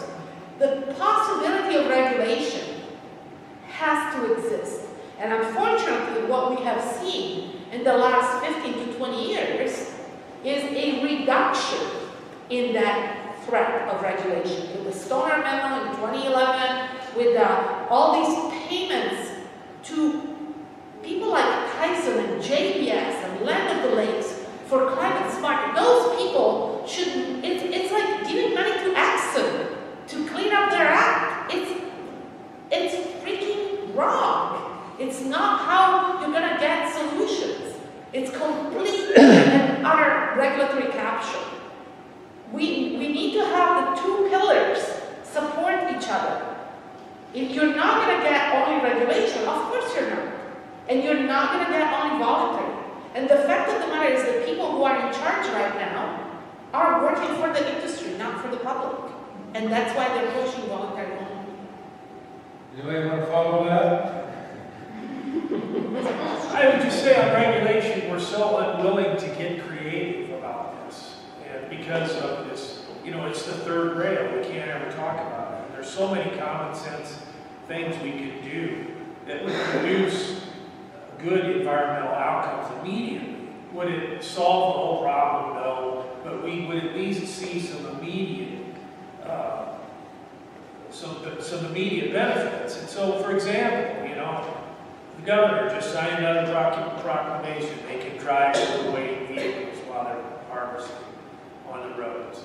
Okay, well, great.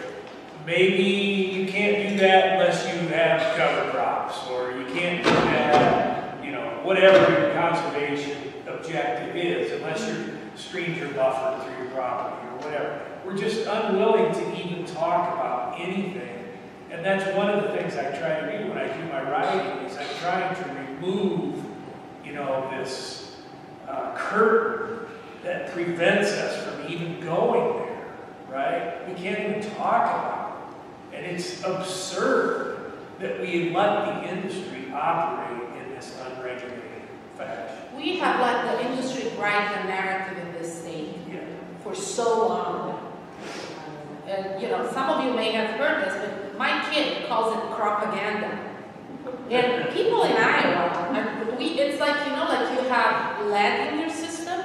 We have so much propaganda. I was not born here, and so I don't have this kind of thing in my blood. But all this stuff that you hear in the media, you know, like people were all excited about corn when the kid had the corn song.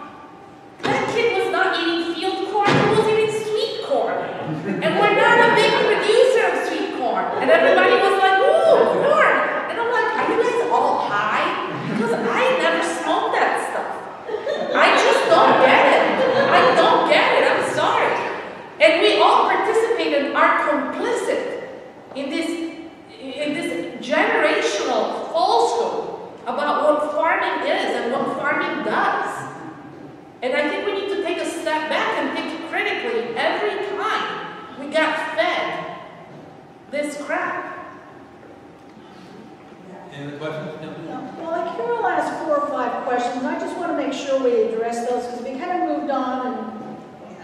Well, one thing we kind of talked about is pesticides, but it may be a whole different thing we want to get into. But I just wonder does anyone monitor the levels of pesticides in our waters, and what do we know about it? So there is some monitoring. You know, our hazard ambient monitoring program that does include some pesticide monitoring. Atrazine very likely was a worse problem in Iowa than what it is now in our waters. But that was only because so many of these southern Iowa municipal water supplies were contaminated with atrazine. So there were rules, right, that prevented them from buying atrazine during certain times of the year and when they could apply it. And so as a consequence, a lot of these lake systems in southern Iowa, Osceola was one, Sheridan was one, I think Fairfield, you know, don't have the issues that they once had. You know, a lot of the newer pesticides, you know, stuff comes out, and one thing I was talking to Matt about was these fungicides now that are applied by airplane, and you know, how much of that stuff is being monitored in our water, I really don't know. But a lot of the old traditional pesticides, there is some monitoring. Are they allowed to use chlorpyrifos? Is chlorpyrifos banned? So I think there were some regulations on the national level about that recently. Which pesticides? The chlorpyrifos. Is that the one you mentioned? Yeah, I was wondering about that one in particular. And I guess my other concern is just glyphosate. I mean, we hear that it's showing up in kids' breakfast cereal, and you know, it bothers me that with cover crops, most of those get killed, and with a lot of just like massive doses of that. So that's one thing I have a problem with some of the cover crop programs, if that's what they do. That might get me finally kicked out of the state, but I think cover crops are a huge greenwashing problem. Because cover crops are now being sold as a climate mitigation strategy, and that's complete and utter bullshit. You know, cover crops are annuals. So the minute you stop growing cover crops, those whatever climate benefits you have are gone. We shouldn't pay any climate mitigation money for annual practices. Those are not permanent. But people are like, you know, talking about cover crops like the second coming of Jesus, and you know, that's completely wrong. Even, you know, leaving aside the full greenhouse gas emissions, you know, from putting them in and then harvesting, you know, or killing them, whatever you're going to do at the end of the season with them. But cover crops are not, again, they're one of those band-aid fixes that people like to, you know, 100% cover crops on corn are not going to solve anything. So on glyphosate, I tend to be a little bit of an agnostic because, you know, there's no doubt that, you know, some other worse stuff is used less because of glyphosate. Now, anything that we use in that quantity should concern us in some way, right? And it probably very likely contributed to this monarch thing. The flip side is, you know, conservationists everywhere would panic if we were to ban glyphosate because there's no restorations, these constructed prairies without it. And so, when I get questions about glyphosate in my presentations, I say, yeah, it's okay to worry about it, but I kind of think there's bigger fish to fry. Any other questions out here? Yeah. I've heard it said before you, in agriculture, you get big or you get out. And anymore these days, I'm wondering who an actual farmer is. With, what did they say, 60% of farms are run by tenant farmers that have a 1-year contract and they need to make money.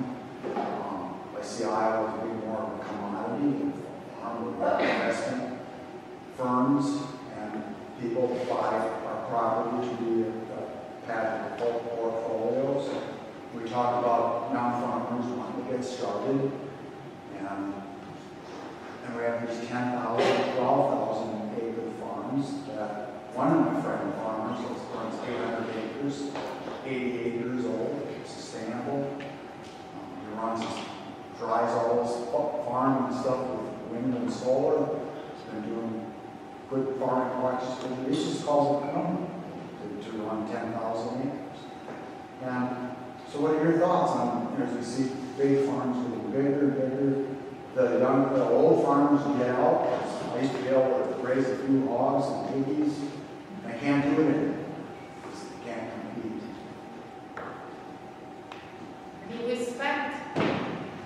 We spent billions of dollars producing this system.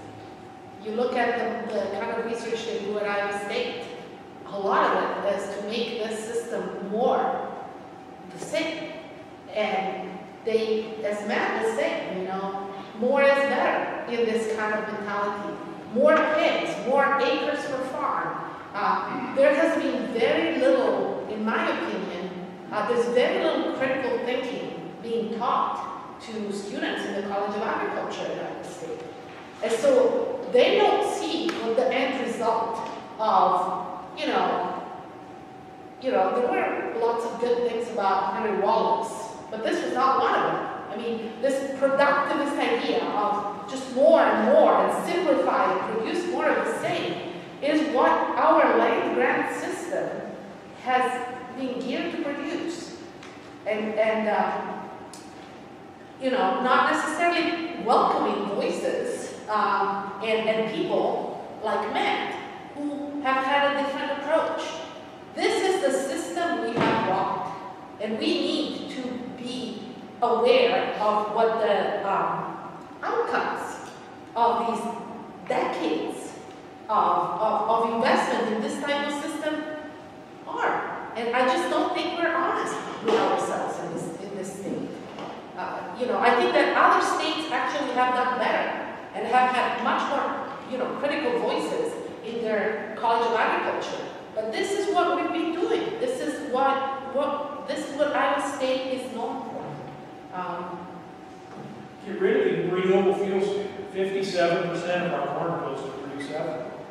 Okay, you take away that guaranteed market for corn, something's got to give, right? And so it will affect the price of land. Cause farmers to get creative on what they're doing with their land. You probably have absentee landlords divest themselves of land because the price of the land goes down, and that is the best opportunity we've ever had to change the system, is to get rid of that. But then you talk to farmers about that, and they get a commission because they benefit from that high price of land, and a lot of them, they have all their eggs in that basket. It's their retirement plan, which is crazy, right? You wouldn't put all your assets in one spot, one stock. I just have a comment about that going big or go home, whatever you said. Get bigger, get out. I was talking to my uncle last month, and he and his sons have our family's 5th generation farm, and he was telling me that they want a salad operation because they just can't. They're tired of it for one thing, and also because they can't afford it. Because They grow, they have 3,000 acres in corn that they use for feed, just for the hogs. Plus, they spend $5,000 a day more for feed for the hogs. And the hog operation is getting, so it needs some upgrade. You know, the equipment is getting old, and it would be millions of dollars. So they're thinking they want to sell the hog operation and just farm the 3,000 acres. But I'm thinking that probably it would be a corporation that would buy the hog operation, not another family farm.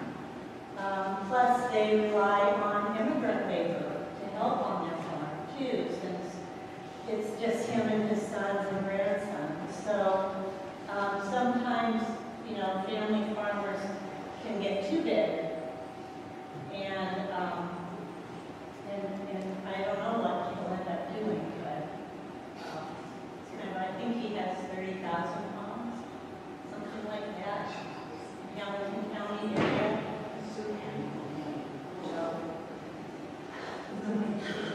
Before we wrap up, any other questions? Let's thank our panelists.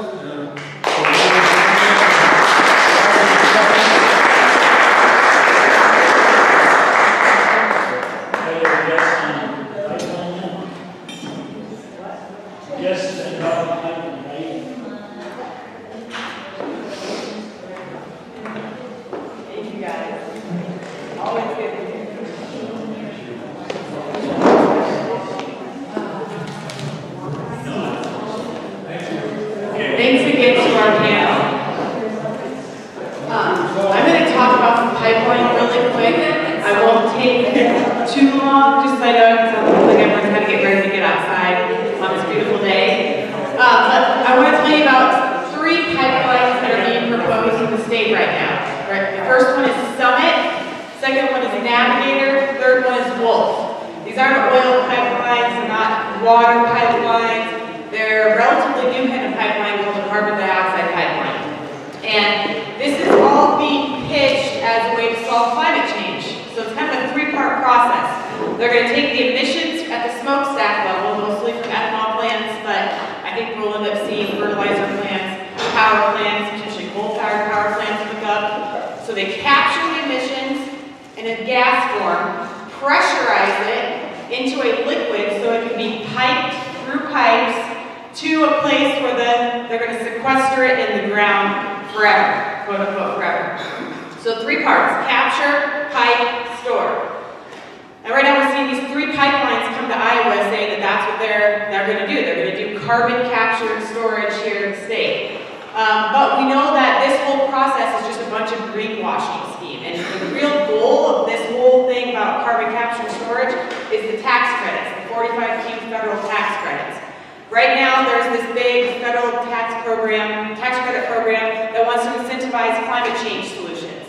And we know what the solutions to climate change are. It's wind and solar and battery storage and energy efficiency and things like that. But instead of actually, in order to do all that, the wind, solar, battery storage, energy efficiency, we have to wean ourselves off of fossil fuels.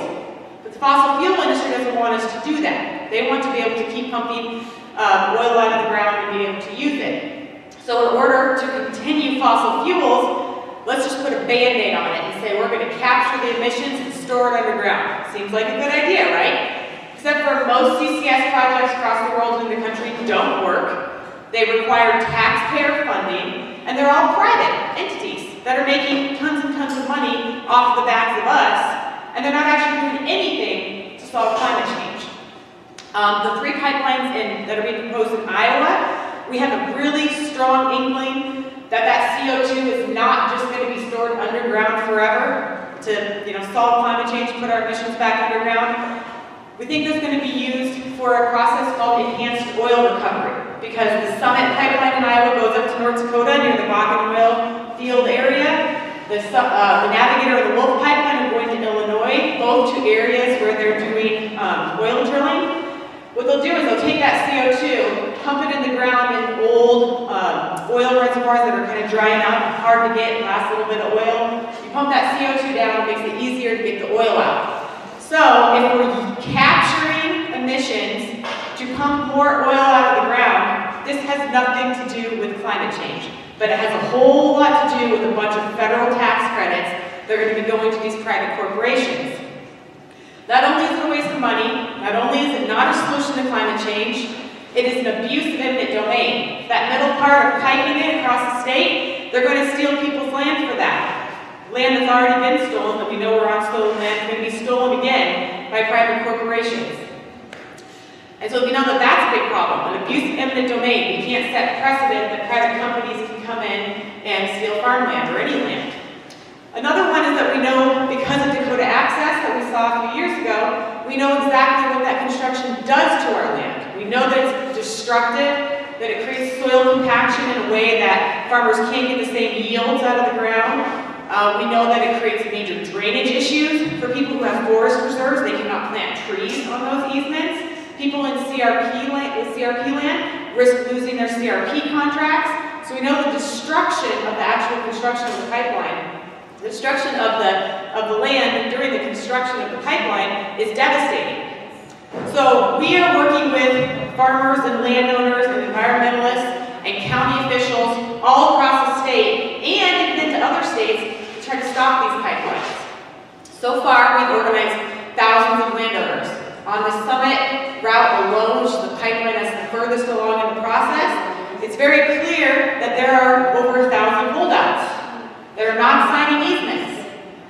Of the counties that are impacted by these pipeline routes, there's 56 total counties, 44 have objected, and that's because of our work with landowners and with our Sierra Club members to talk to county supervisors and ask them to take a stance on this.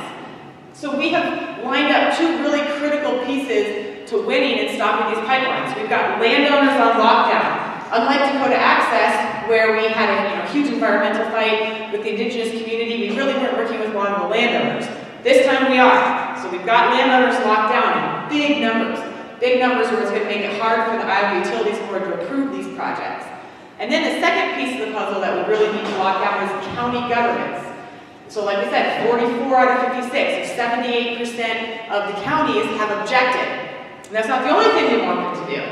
We want them to object, let it be known that they're against the projects. They need to pass ordinances that help put roadblocks in the way of these pipelines being approved, and they add safety measures in place in the event that the pipelines are approved.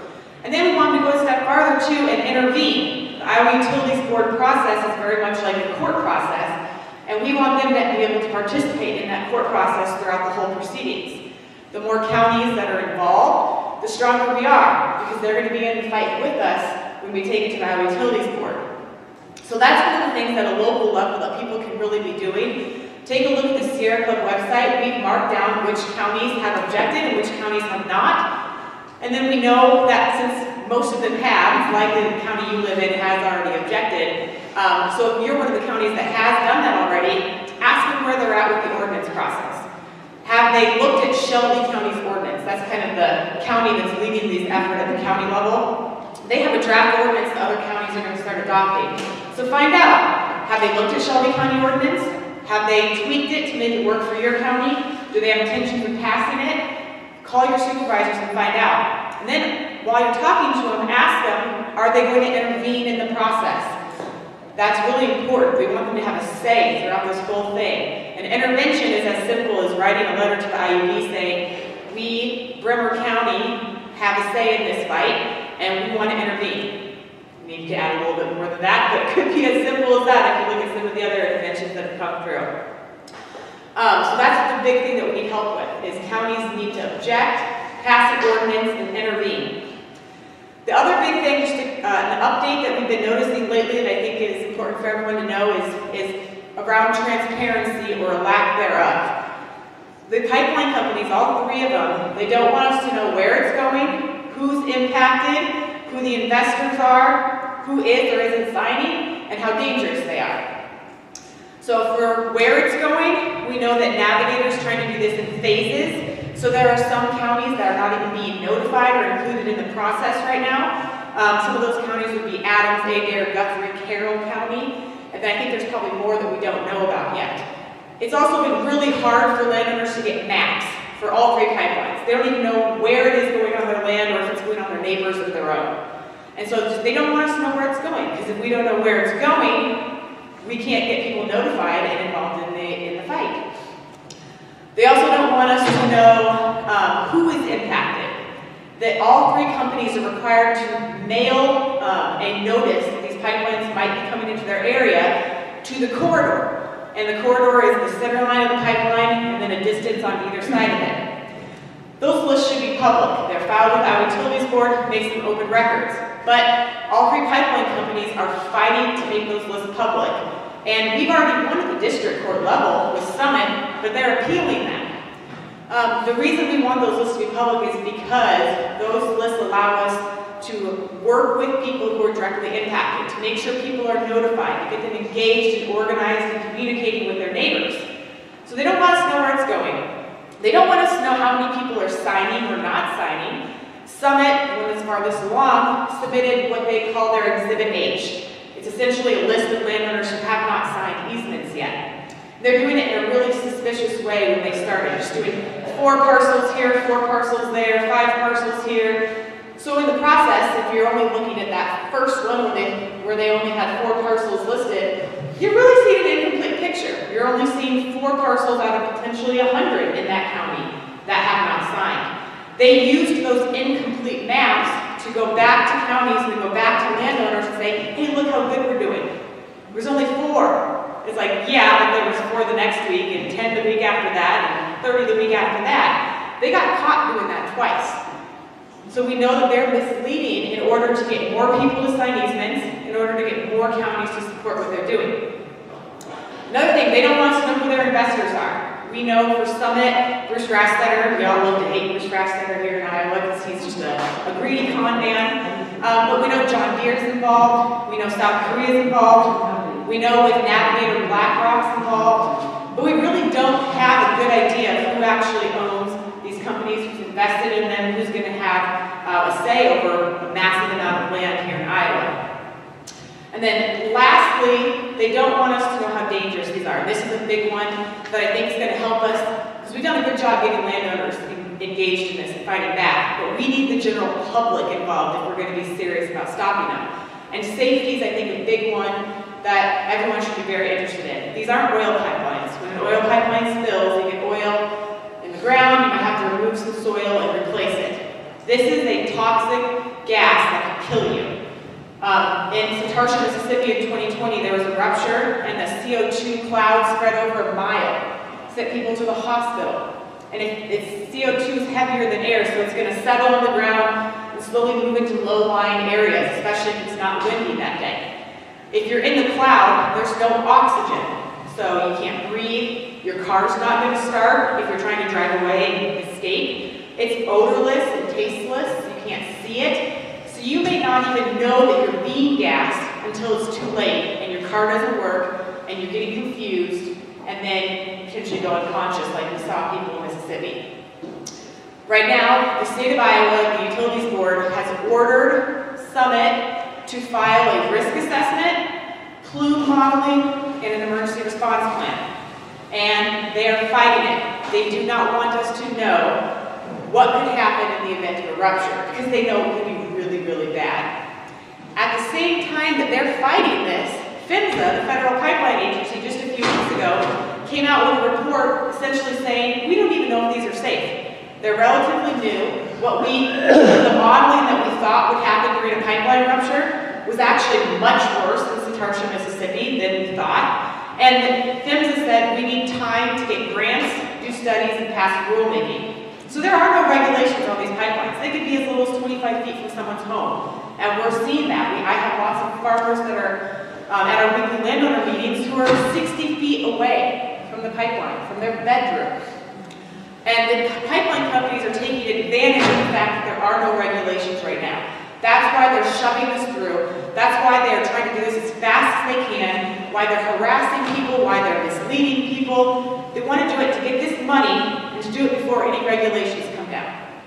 So this is an all-hands-on-deck thing for Iowa. Not only is this one of the most important climate change issues we could be working on, because if these pipelines go through, we're we're going to see massive amounts of public money that's meant to help mitigate climate change going towards greenwashing schemes into the hands of greedy people's pockets. And that is going to stop a lot of progress that we can make on climate change issues. And 2, we're setting bad precedent for eminent domain. 3, we're going to have these dangerous pipelines all over the state. Just the Summit Navigator one, the last time we looked, crisscrossed each other 12 times. So there's landowners that have 2, 3 pipelines on their land. Incredibly dangerous stuff. So please get involved in this, pay attention. It's in the news more and more every day. And the best thing you can do at the local level is help get your counties lined up with all the other counties. They need to object, they need to pass an ordinance, and if they don't know what to pass, tell them to call Shelby County, because Shelby County has a really good ordinance, and then they need to intervene. So those 3 things, and all this information is up on the Sierra Club website. We keep track of which counties have passed. We have 15 cities that have passed objections, 2 school districts that have passed objections, starting to get county boards of health that are passing objections. So think on that level. How do we get our local governments, starting with the supervisors, but thinking bigger than that, on board with us in this fight against the pipelines? The more people we have, the better chance we have of stopping them. And I think based on what we've done over the past year, I have every reason to believe that we are going to be successful. And we are going to set good precedent that we're not going to waste our public money on greenwashing schemes, and that we are going to be serious about figuring out the things we need to do to actually mitigate climate change. And carbon capture and storage is not the answer. So thank you very much.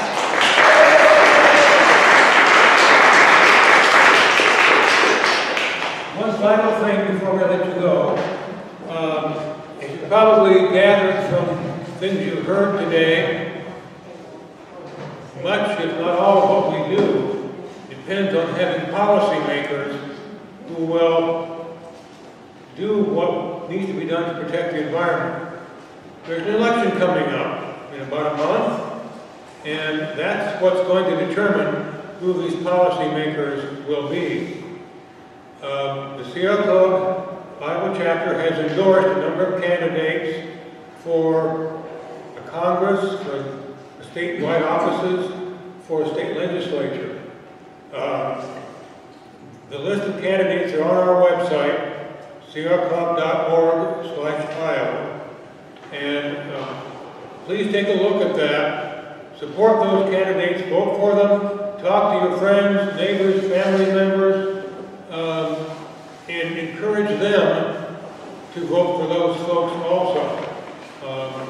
You know, the best campaign strategy is for people to talk to their friends and neighbors and family members, because that's who other people are going to listen to. So even though, you know, you might not think that they're with you politically, if you talk to them in terms of something that you all have in common and why these candidates will address those issues, we can make some real progress, I think. So it's really important for us to take part in these elections. Yeah, I just have a follow-up question as far for Jess. I think we've heard in other states where corporate interests, whether it be oil companies or mining companies, get involved, try to influence local policy. I know it happened in Wisconsin, the mining issue. I know it happened in either Iowa City or Coral